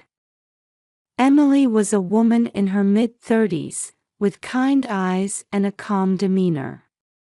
She sat in the living room facing Judy and Sarah, carefully listening to the details of the situation. Mrs. Harris, please tell me more about what happened, Emily gently prompted. Judy explained the sequence of events, detailing Tommy's condition and his parents' actions. Emily listened intently, occasionally taking notes. This is indeed a serious situation, Emily began, choosing her words carefully. First, I recommend starting legal proceedings to become Tommy's temporary guardian. We should also report this to the police as a possible case of child neglect. Judy and Sarah looked at each other and nodded. Emily continued. I can refer you to a trustworthy lawyer.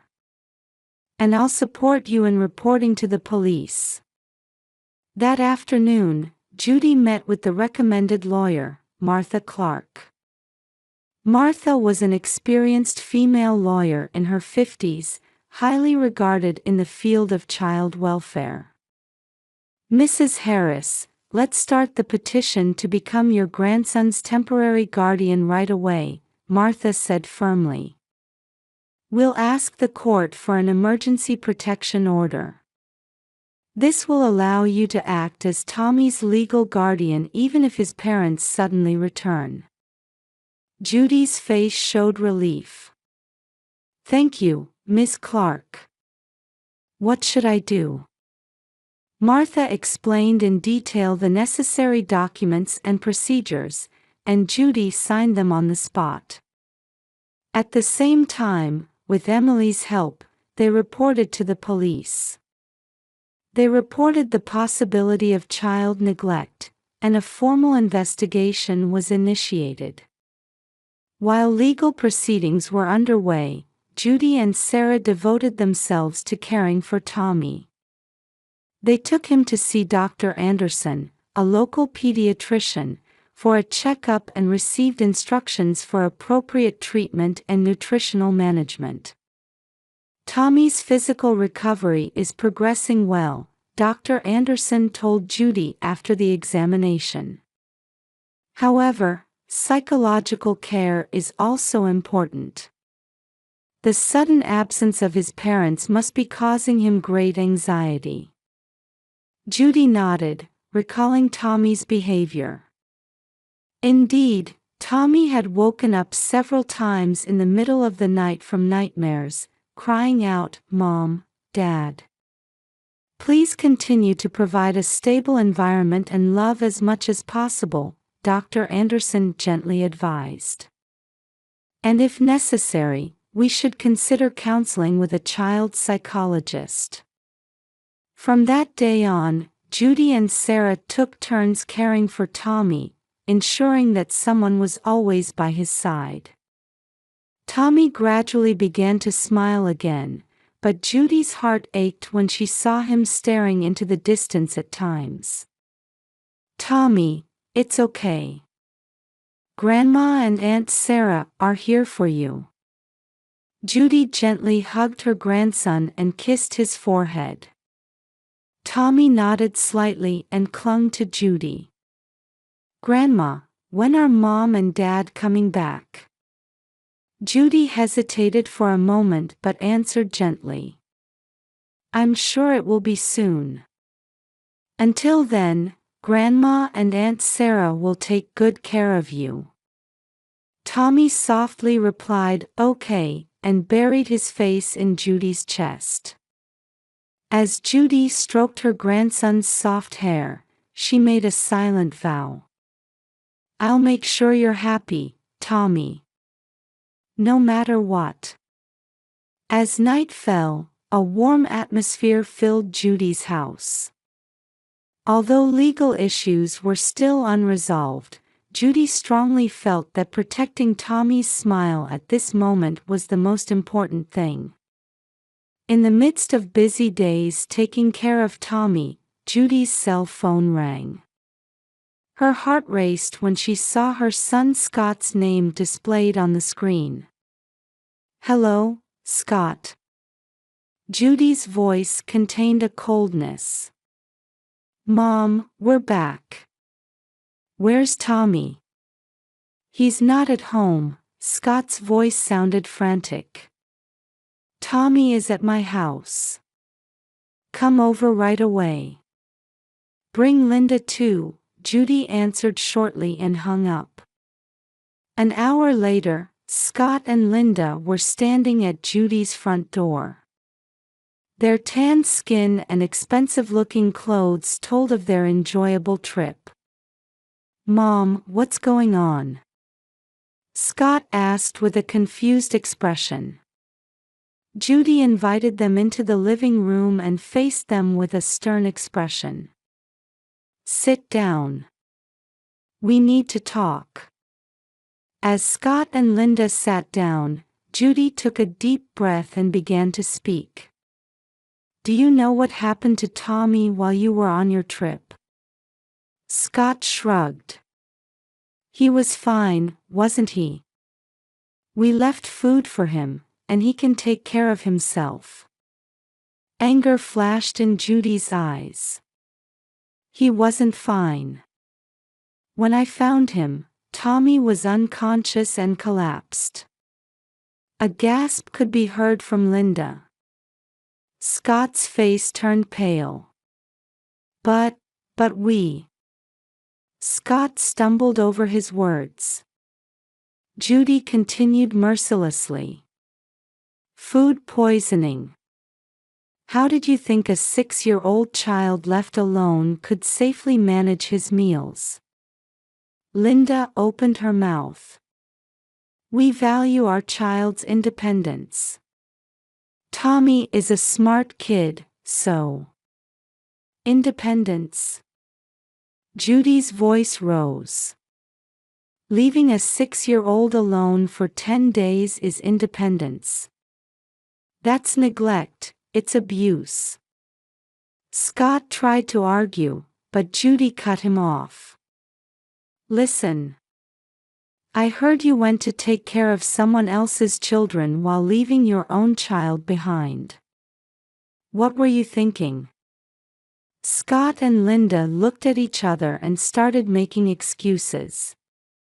It was a work obligation, they couldn't refuse, they thought Tommy would be fine. Judy looked at them with disappointment. "I don't see any sign of remorse from you. That's why I've decided to take legal action." "Legal action?" Scott exclaimed. "Yes. I've contacted Child Protective Services and started the process to become Tommy's temporary guardian." Linda stood up, raising her voice. "How could you do that? We're his parents." Judy calmly replied, "I can't trust Tommy with you anymore after you abandoned your parental responsibilities." At that moment, Tommy's small figure was seen in the corner of the room. He was looking at his parents with a frightened expression. Scott tried to approach his son, but Tommy hid behind Judy. "Dad, Mom. I was scared." Tommy's voice was trembling. At those words, Scott and Linda's expressions changed. For the first time, they seemed to understand the gravity of their actions. Gently hugging Tommy, Judy told Scott and Linda, "Think carefully about what you should do for Tommy from now on. Until the court makes a decision, I'll be taking care of Tommy." Scott and Linda left the house wordlessly, hanging their heads. A few months later, the court granted Judy legal guardianship of Tommy. Scott and Linda were ordered to undergo a strict parenting education program and were only allowed supervised visitation rights. Tommy gradually regained his smile and grew healthily under Judy's loving care. As an epilogue, a scene from Tommy's 11th birthday party 5 years later is described. Scott and Linda are also present, interacting with Tommy with a more mature attitude than before. Judy smiles with relief as she watches her grandson's happy face. Through this experience, the entire family grew and learned the true meaning of love and responsibility.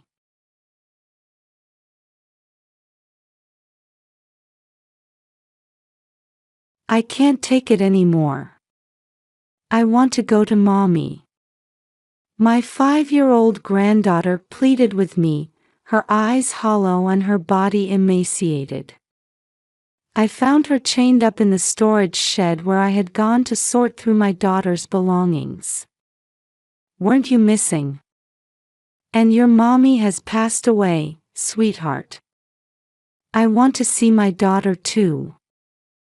Sharing her exact feelings, my tears flowed uncontrollably. As my granddaughter kept repeating, I want to go to Mommy, I made a decision. All right then, shall we go to the other side together? But just as I placed my hands on my granddaughter's neck, something caught my eye that felt so familiar. This is. At that moment, realizing a certain truth, I vowed to seek revenge. On my daughter's wedding day, I was overjoyed and called out to Vanessa, "Be happy, darling. I'm Susan, 58 years old, working as a medical clerk at a nearby hospital. If I may say so myself, after losing my husband early on, I worked hard to raise my daughter Vanessa and her younger brother. Mom, thank you for everything. You must be tired. Let me give you a shoulder massage." Vanessa, like her kind father, is a thoughtful daughter. She would always say things like that to me, which was so comforting. After becoming an adult, Vanessa started running an online shop and seemed to have quite a bit in savings. A few years ago, she married Daniel, a wonderful elite company employee, and they were blessed with a cute daughter named Olivia. My son also graduated from university, became a company employee, and became independent. I was finally able to relax a bit. However, on a hot summer day, Vanessa suddenly came home with Olivia. Her expression was dark, and she didn't look well. "What's wrong? You don't seem yourself. Did something happen?" It might just be my imagination, but I feel like Daniel's attitude towards me has been getting colder lately. According to Vanessa, Daniel would always come home late at night smelling of alcohol. Moreover, he would ignore her when she tried to talk to him, yell, "Shut up," at her, and sometimes even hit or kick her. And he says he doesn't need to contribute to our living expenses because I have my own income. He says he's saving his share, but he won't even show me the bank book. That's troubling. I wonder what's gotten into Daniel. It must be hard for you. At this, Vanessa bit her lip and tears started to fall. For my patient daughter to show such weakness, she must be really suffering. I gently spoke to her, "Why don't you try living apart from him for a while? If you want a divorce, you can come back home anytime." However, my daughter didn't nod in agreement. "Thank you. I'll keep an eye on things for a bit longer." Talking to you has made me feel a little better. I'm really okay. I can't make any quick decisions with Olivia to think about." Forcing a smile at my worried face, she continued, "Besides, Daniel was originally a kind person. Maybe if I try harder, he'll go back to his old self. I'll give it a bit more effort." With that, she left with Olivia, looking lonely. If only I had listened to her more seriously that day, things wouldn't have turned out like this. I would come to deeply regret this later. A month later, I suddenly received a call from Daniel saying that Vanessa had passed away. What? That can't be true, can it? I couldn't believe it. My child suddenly passing away. According to Daniel, Vanessa had taken her own life by jumping into a waterfall, taking Olivia with her. What's more, he said a note-like suicide note typed on a computer was found, saying, "I've lost confidence in living. I'm departing with Olivia. I lost my precious daughter because of Vanessa. What are you going to do about it?" "What do you mean?" I was confused by the shock of my daughter's death and Daniel's harsh words. "It's because of your upbringing that Vanessa turned into such a terrible woman who would even involve her daughter. It's your fault, isn't it?" "My fault? Of course it is." With a bitter expression, Daniel then told me something even more unbelievable. Apparently, while Vanessa's body had been found, Olivia was still missing. "I don't care about Vanessa, I just wish my daughter had been found." To top it off, he said he had already cremated Vanessa in a private funeral and scattered her ashes in the sea because it would look bad to the public. How could you? Pushed to the brink of despair, unable to even see my beloved daughter's final moments, I was left in shock. After that, I couldn't focus on anything and took a leave of absence from work. Day and night, the images of my daughter and granddaughter kept appearing in my mind, and my tears wouldn't stop flowing. A week later, I received a phone call from Daniel. "I want to move on quickly, so I'm going to sort through Vanessa's belongings. I'm throwing away everything that belonged to her." As he rattled on one-sidedly, I managed to interrupt him with, "Please, wait. Let me do it. I couldn't be there for my daughter's final moments, but at least let me take care of her belongings." Daniel seemed unsatisfied with my words, but I couldn't back down. 1 week was far too soon for sorting through belongings, no matter how you looked at it.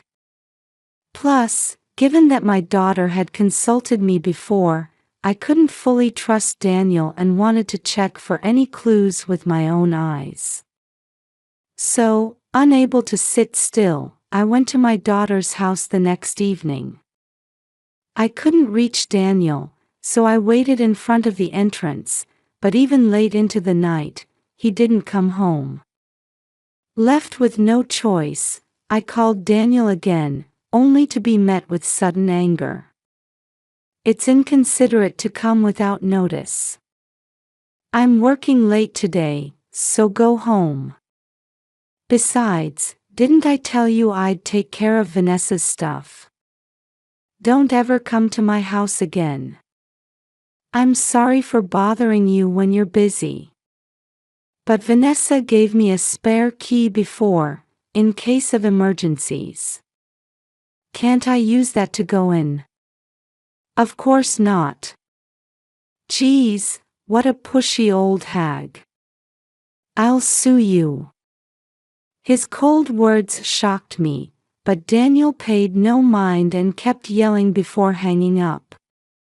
I didn't have the courage to enter the house without Daniel's permission, so I was about to leave. But then, a strange smell caught my attention. It was like rotting garbage. As I traced the source of the smell, it seemed to be coming from the storage shed in the backyard. What could that smell be? With an ominous feeling, I went around to the back of the shed and peeked through a window there. Something was moving inside. It was too dark to see clearly, but it looked like a living creature. What could it be?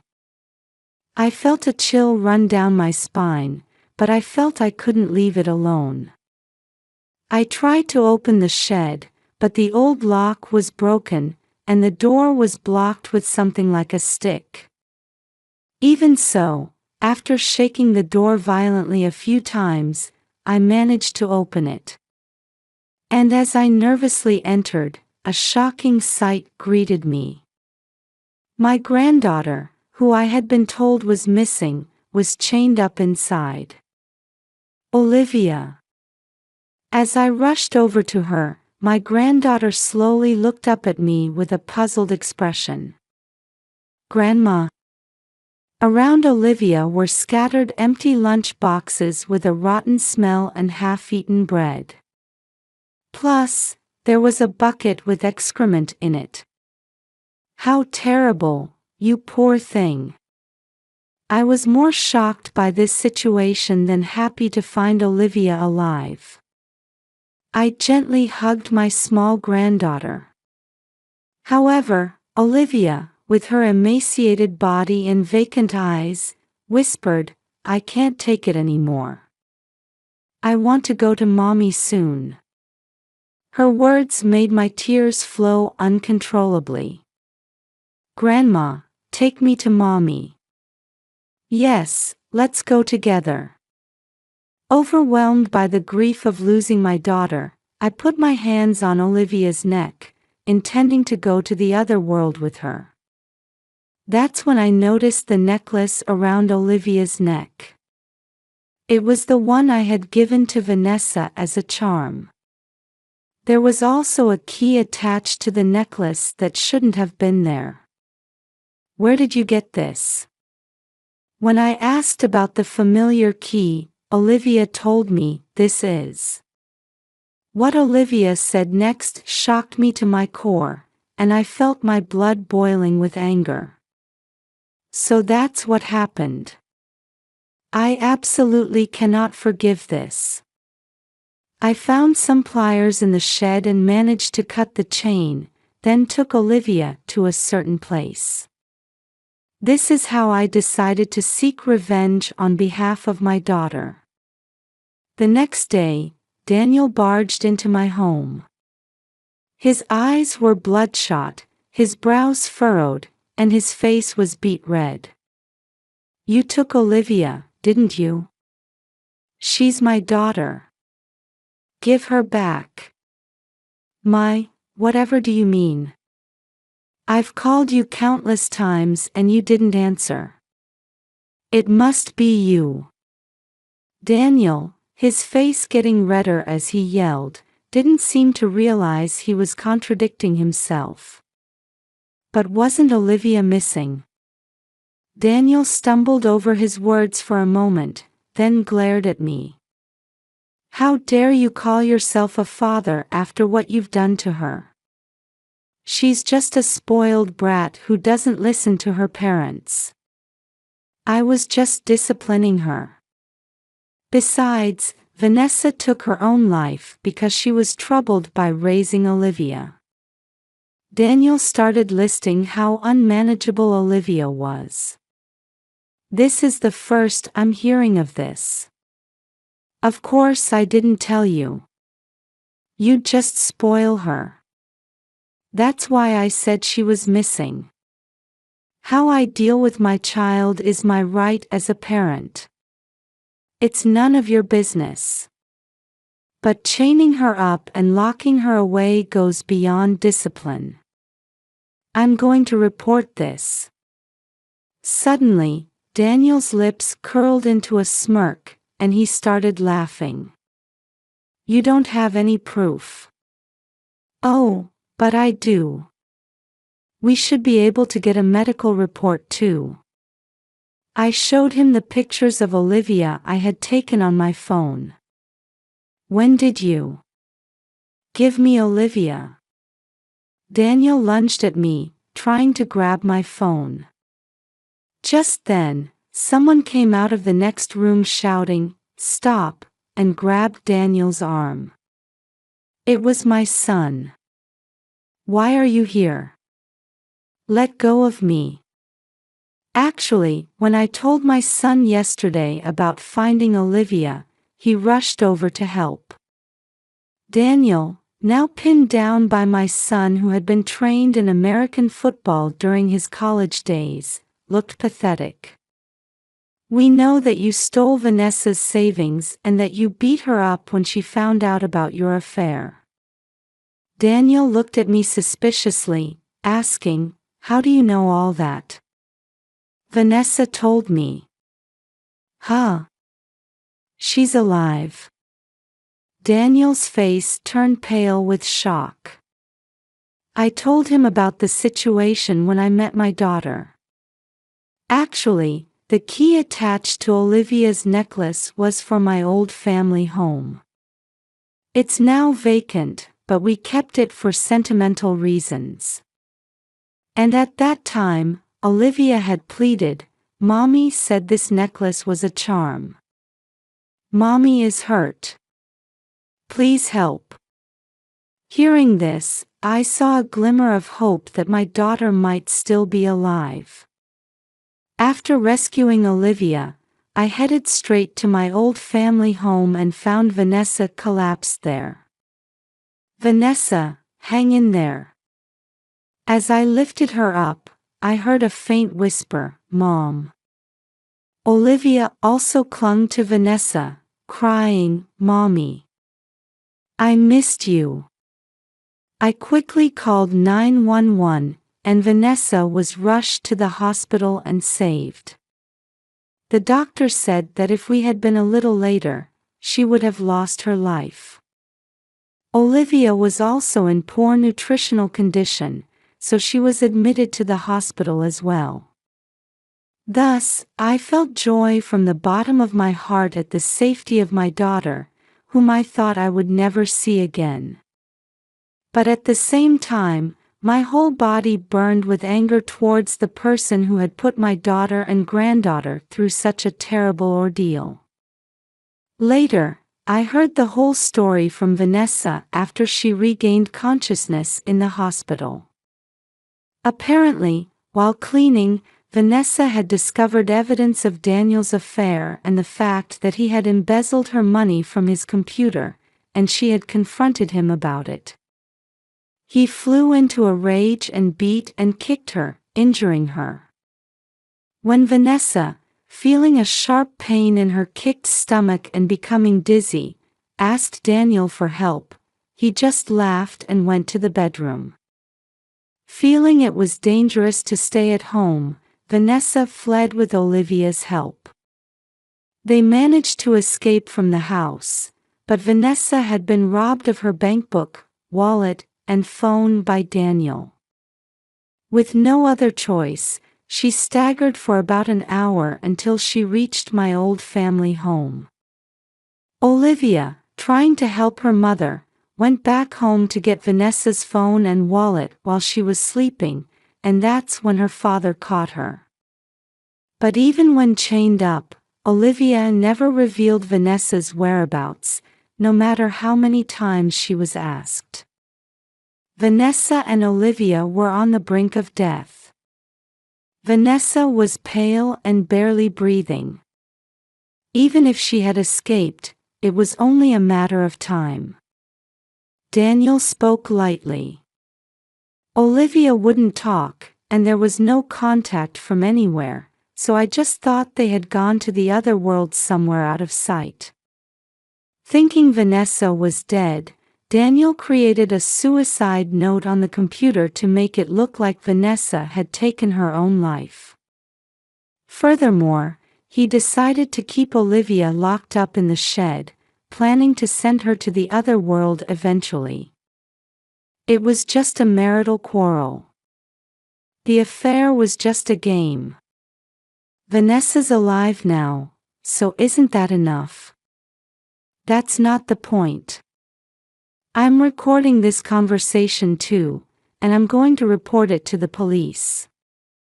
Hearing the word police, Daniel suddenly panicked and started begging for forgiveness on his knees. His sudden change of attitude was astounding. I'm sorry.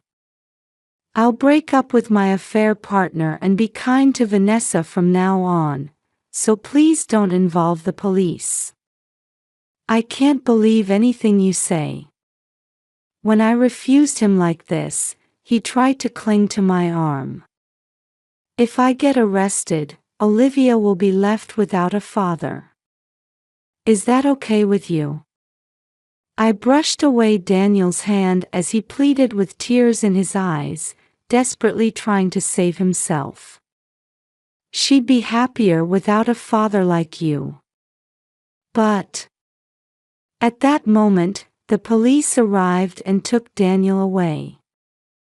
After that, Vanessa divorced Daniel. Daniel received a prison sentence and was fired from his company due to his conviction. Vanessa demanded $100,000 for the savings he had embezzled, $20,000 in damages for the affair and injuries, and $150,000 in child support. She also demanded $10,000 in damages from Daniel's mistress. It seems Daniel had planned to live with his mistress, but for her, it was just a fling. When Daniel's parents learned of his actions, they apologized to Vanessa and sold some land to cover the money Daniel owed, but they intend to make Daniel work to pay them back. Daniel is bound to face a miserable situation even after his release. Vanessa and Olivia, now recovered, have come back to live with me. Vanessa, fully recovered, has started working and is living a peaceful life. I'm also energized and doing my best for them.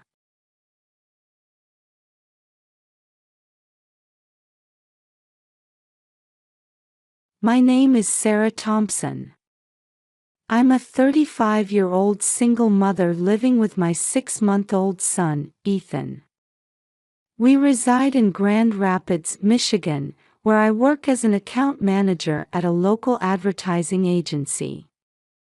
Ethan was born on a cold November night last year. After 36 hours of labor, he came into my life with a healthy cry. The moment I held his tiny hand, I knew I'd do anything for this child. I separated from Ethan's father, John, right after the birth. He said he wasn't ready to be a father and left us. Suddenly becoming a single mother, I was filled with anxiety and confusion. That's when my mother-in-law, Margaret, offered to help and moved in with us. She was 67 and had been living alone since her husband passed away. At first, I was grateful for her offer, but I also felt a bit uneasy. Margaret actively helped with Ethan's care even after I returned to work. Her presence was truly reassuring. For me, working from early morning to late at night, Margaret's help was indispensable. However, after a few months of living together, I began to feel uncomfortable. Margaret's childcare methods differed greatly from mine. For example, she insisted that you shouldn't pick up a baby immediately when it cries, and would sometimes ignore Ethan when he cried. Margaret also frequently interfered with my parenting methods. I often heard words like, "Young mothers these days spoil their children too much," and, "In our day, we raised kids more strictly." Her words sometimes hurt me, but being in a position of receiving help, I found it hard to object. Meanwhile, Ethan grew day by day. His first smile, his first roll over, and recently, he started making sounds that sounded like "Mama." Watching his growth was my greatest joy. One weekend night, I came home unusually early. As I entered the house, I heard Margaret's voice soothing Ethan in the living room. "Now, it's time to sleep. Grandma will put you to bed." I decided to wait quietly outside the room to observe for a moment. However, I didn't know then that this night would drastically change our lives. As I waited outside the living room, I watched Margaret's bedtime routine. Her voice was gentle, as if she had been caring for babies for years. But at that moment, a small doubt sprouted in my heart. Was Margaret really caring for Ethan with his best interests at heart? The next morning, as I was preparing to go to work, Margaret suddenly came into the kitchen.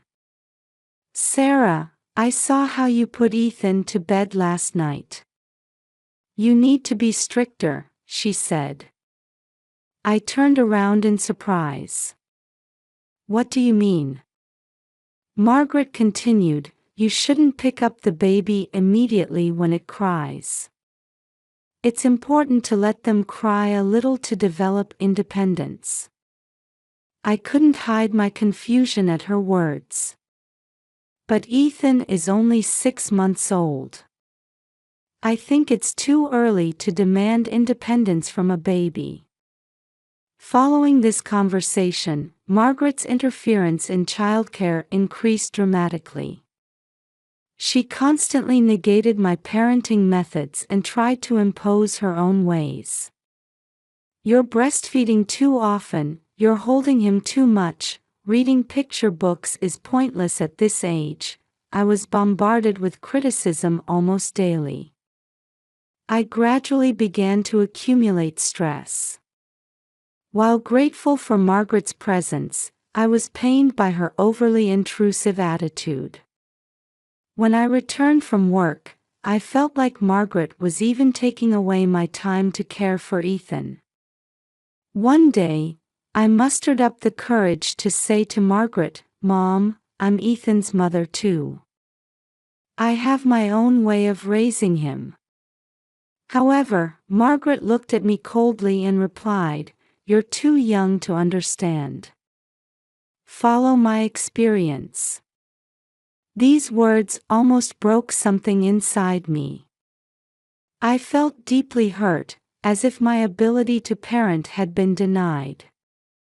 Still, the reality was that balancing work and childcare would be difficult without Margaret's help, so I couldn't defy her. In the midst of this, I contacted John. We had hardly any relationship since Ethan's birth, but I wanted to confide in someone about this situation. "John, I need to talk to you about Ethan," I said over the phone, and he reluctantly agreed to meet. When we met at a cafe, there was an awkward atmosphere as we began our conversation. I talked about the friction with Margaret and sought John's advice. However, his response was cold. "Sarah, that's your problem. It has nothing to do with me." I felt anger and disappointment at John's words. "You're Ethan's father. How can you be so indifferent?" My voice was trembling. John let out a deep sigh and said, "I'm still not ready to be a father. I'll leave everything to you," and he stood up to leave. From that day on, I decided to completely cut ties with John. I felt he had no right to be involved in Ethan's life. At the same time, my relationship with Margaret continued to deteriorate. Her intrusive attitude escalated day by day, and I began to doubt even my own parenting judgments. The daily conflicts with my mother-in-law and the breakup with John. The stress of parenting reached its peak, and I was exhausted both mentally and physically. Still, every time I saw Ethan's smile, I strongly felt that I had to overcome these difficulties. That night, I came home late from work, completely exhausted. The clock showed 11 p.m. As I quietly entered the house, I found Margaret watching TV in the living room. "Welcome back, Sarah," Margaret said in a cold tone. "Ethan is already asleep. He was particularly easy to handle today." I felt slightly relieved but also sensed something was off. Usually, Ethan would cry a lot at night, and it was always a struggle to put him to sleep. "I see. Thank you," I replied as I headed towards Ethan's room. As I opened the door, I could hear Ethan's faint breathing in the dimly lit room. As I approached to check on him, my heart nearly stopped. Foam was coming out of Ethan's mouth. "Ethan!" I cried out involuntarily. I quickly picked him up, and his body was abnormally hot and limp. "Ethan, open your eyes. It's Mama." Hearing my scream, Margaret rushed into the room. "What happened?" "Ethan is foaming at the mouth," I explained desperately. "His breathing seems labored, and his body is hot." However, Margaret's reaction was unexpected. "Don't exaggerate. You're just overreacting." I stared at Margaret in disbelief. "This is not an overreaction. There's clearly something wrong with Ethan." Margaret, trying to appear calm, said, "Sarah, you're not used to childcare, so you panic over little things. Ethan is just in a deep sleep." I was shaking with anger and anxiety. "This is not normal sleep.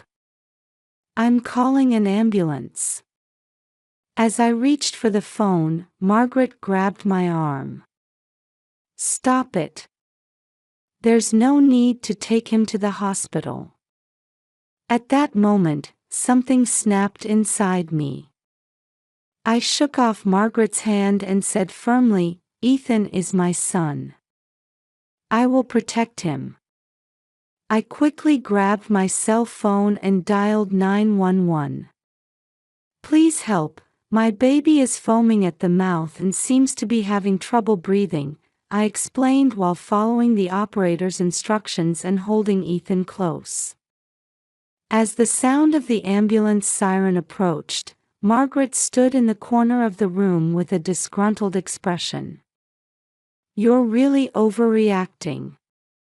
By tomorrow, you'll see everything is fine." But I couldn't hear her words. Feeling Ethan's small body hot and trembling in my arms, I was just desperately waiting for the paramedics to arrive. The paramedics arrived and quickly assessed Ethan's condition. "We need to transport him to the hospital immediately," they said, and I let out a sigh of relief.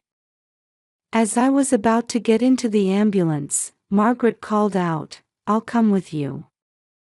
I replied without hesitation, "No, thank you. I'll be fine on my own." Margaret looked surprised, but I had no time to worry about her feelings. As the ambulance doors closed and we headed to the hospital with sirens blaring, I held Ethan's tiny hand tightly. "It's okay, Ethan. Mama's here," I whispered. "You're going to be all right."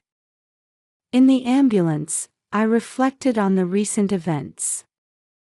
Margaret's abnormal reaction, Ethan's unnatural state, and my own intuition. I had a feeling that something much bigger was lurking beneath the surface. When we arrived at the hospital, Ethan was immediately taken to the examination room.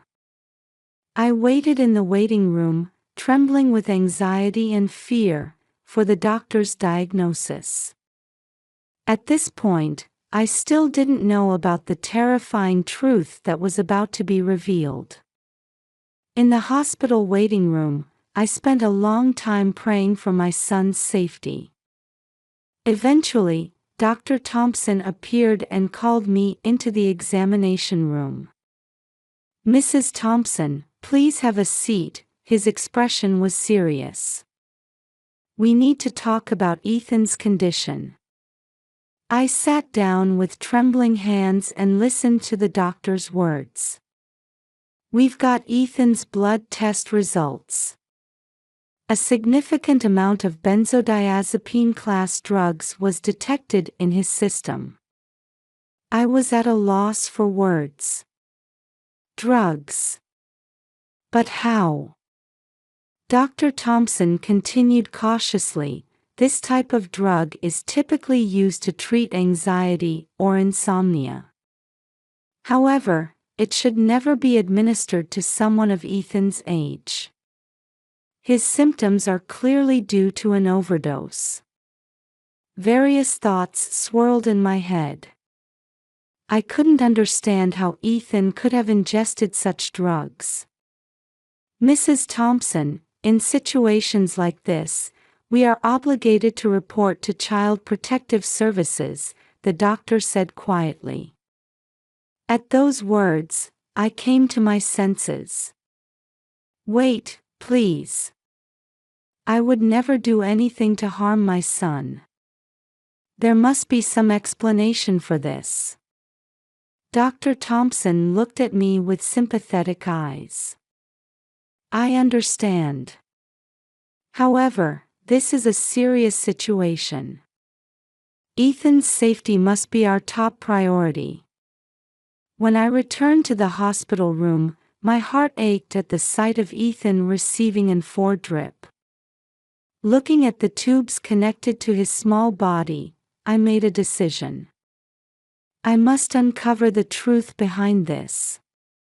When I got home, Margaret was already asleep.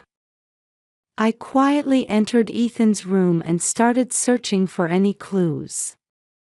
Around the crib, in the toy box, inside the dresser, but I found nothing. Suddenly, my eyes turned to Margaret's room. It would be an invasion of her privacy, but for Ethan's safety, I had no choice. I quietly snuck into her room and my attention was drawn to the nightstand drawer. When I opened it, I found several bottles of pills inside. Checking the labels, I saw they were the benzodiazepine-class drugs the doctor had mentioned. It can't be. I was speechless. The next morning, I decided to confront Margaret about the truth. "Mom, we need to talk about last night," I began nervously. Margaret responded with a composed expression, "What is it?" "Drugs were detected in Ethan's body. The same kind you have." Margaret's expression froze for a moment. But she quickly composed herself. "What are you talking about? What about my medication? Mom, please be honest. Did you give Ethan your pills?" Margaret suddenly became furious. "How dare you say such a thing? I would never hurt Ethan." This reaction only strengthened my suspicions. However, I still lacked decisive evidence. That afternoon, I contacted John. I explained the situation and asked for his cooperation. "Sarah, that's terrible. But what can I do?" John answered hesitantly. "John, You're Ethan's father. Let's uncover the truth together. After a long silence, John sighed. All right. I'll help as much as I can. We made a plan. John would come to the house and distract Margaret while I thoroughly searched her room. On the day of our plan, John arrived as scheduled. Margaret was surprised by the sudden visit of her grandson's father but began entertaining him in the living room. Taking advantage of this opportunity, I snuck into Margaret's room. As I carefully searched through drawers and shelves, I found what appeared to be a diary. When I opened it, I found shocking content written inside. Ethan's crying is too loud to sleep. Tried giving him a small dose of sleeping pills. It worked, so I'm relieved. Sarah doesn't listen to my advice. This child is being spoiled too much. I'll increase the dose a bit more. My hands were shaking. This was the decisive evidence. When I returned to the living room, John and Margaret were deep in conversation. I gave John a knowing look, and he nodded in understanding.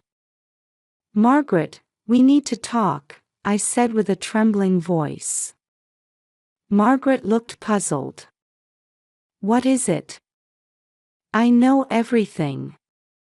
About you giving Ethan drugs. The color drained from Margaret's face. What are you talking about? I took out the diary. This is the evidence. Margaret was at a loss for words and collapsed into a chair. John stood next to me with a shocked expression. Why did you do this? John asked. Margaret answered through tears, I just wanted to keep Ethan quiet. I thought Sarah's way of raising him was wrong. My chest felt like it was going to burst with anger and sadness. But at the same time, I felt relieved that the truth had come to light. Margaret, you can't stay here anymore, I said firmly. John placed his hand on my shoulder and quietly said, Sarah, I'll help too. To protect Ethan. At that moment, I saw a sign of reconciliation between John and me. We made a decision to fight together for Ethan's future.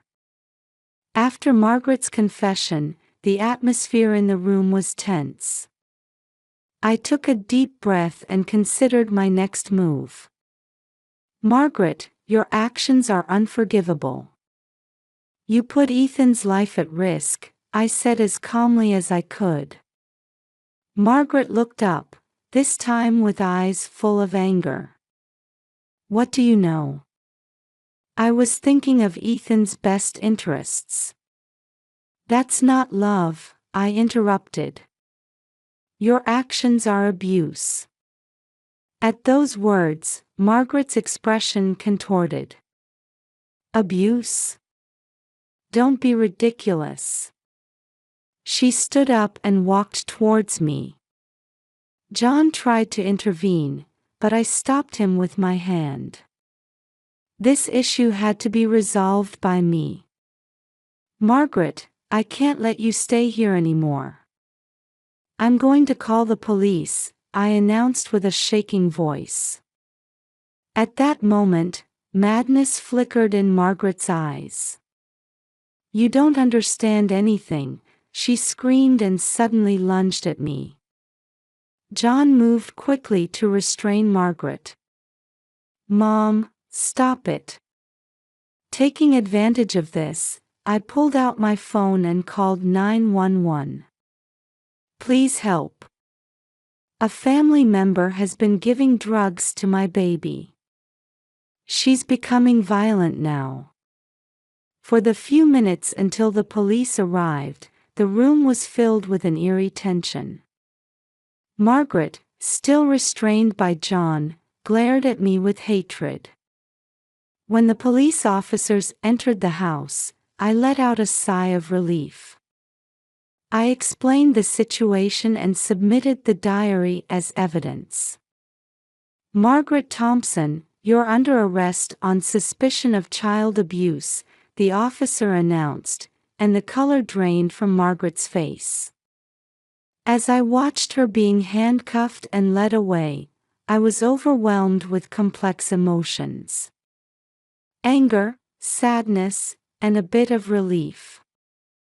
After the police left, John and I sat quietly in the living room. After a long silence, John spoke up. "Sarah, I'm really sorry. I should have been involved with Ethan sooner." I let out a deep sigh. "John, I was disappointed in your response, it's true. But I'm grateful for your cooperation in this matter."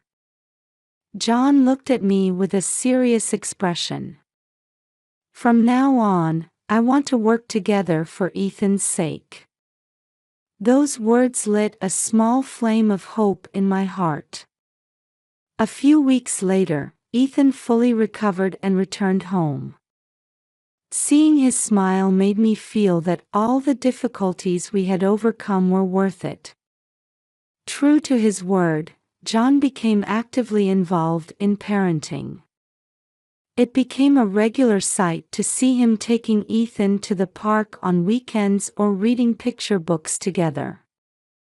We're not a perfect family, but we're building a relationship where we respect each other and prioritize Ethan's happiness.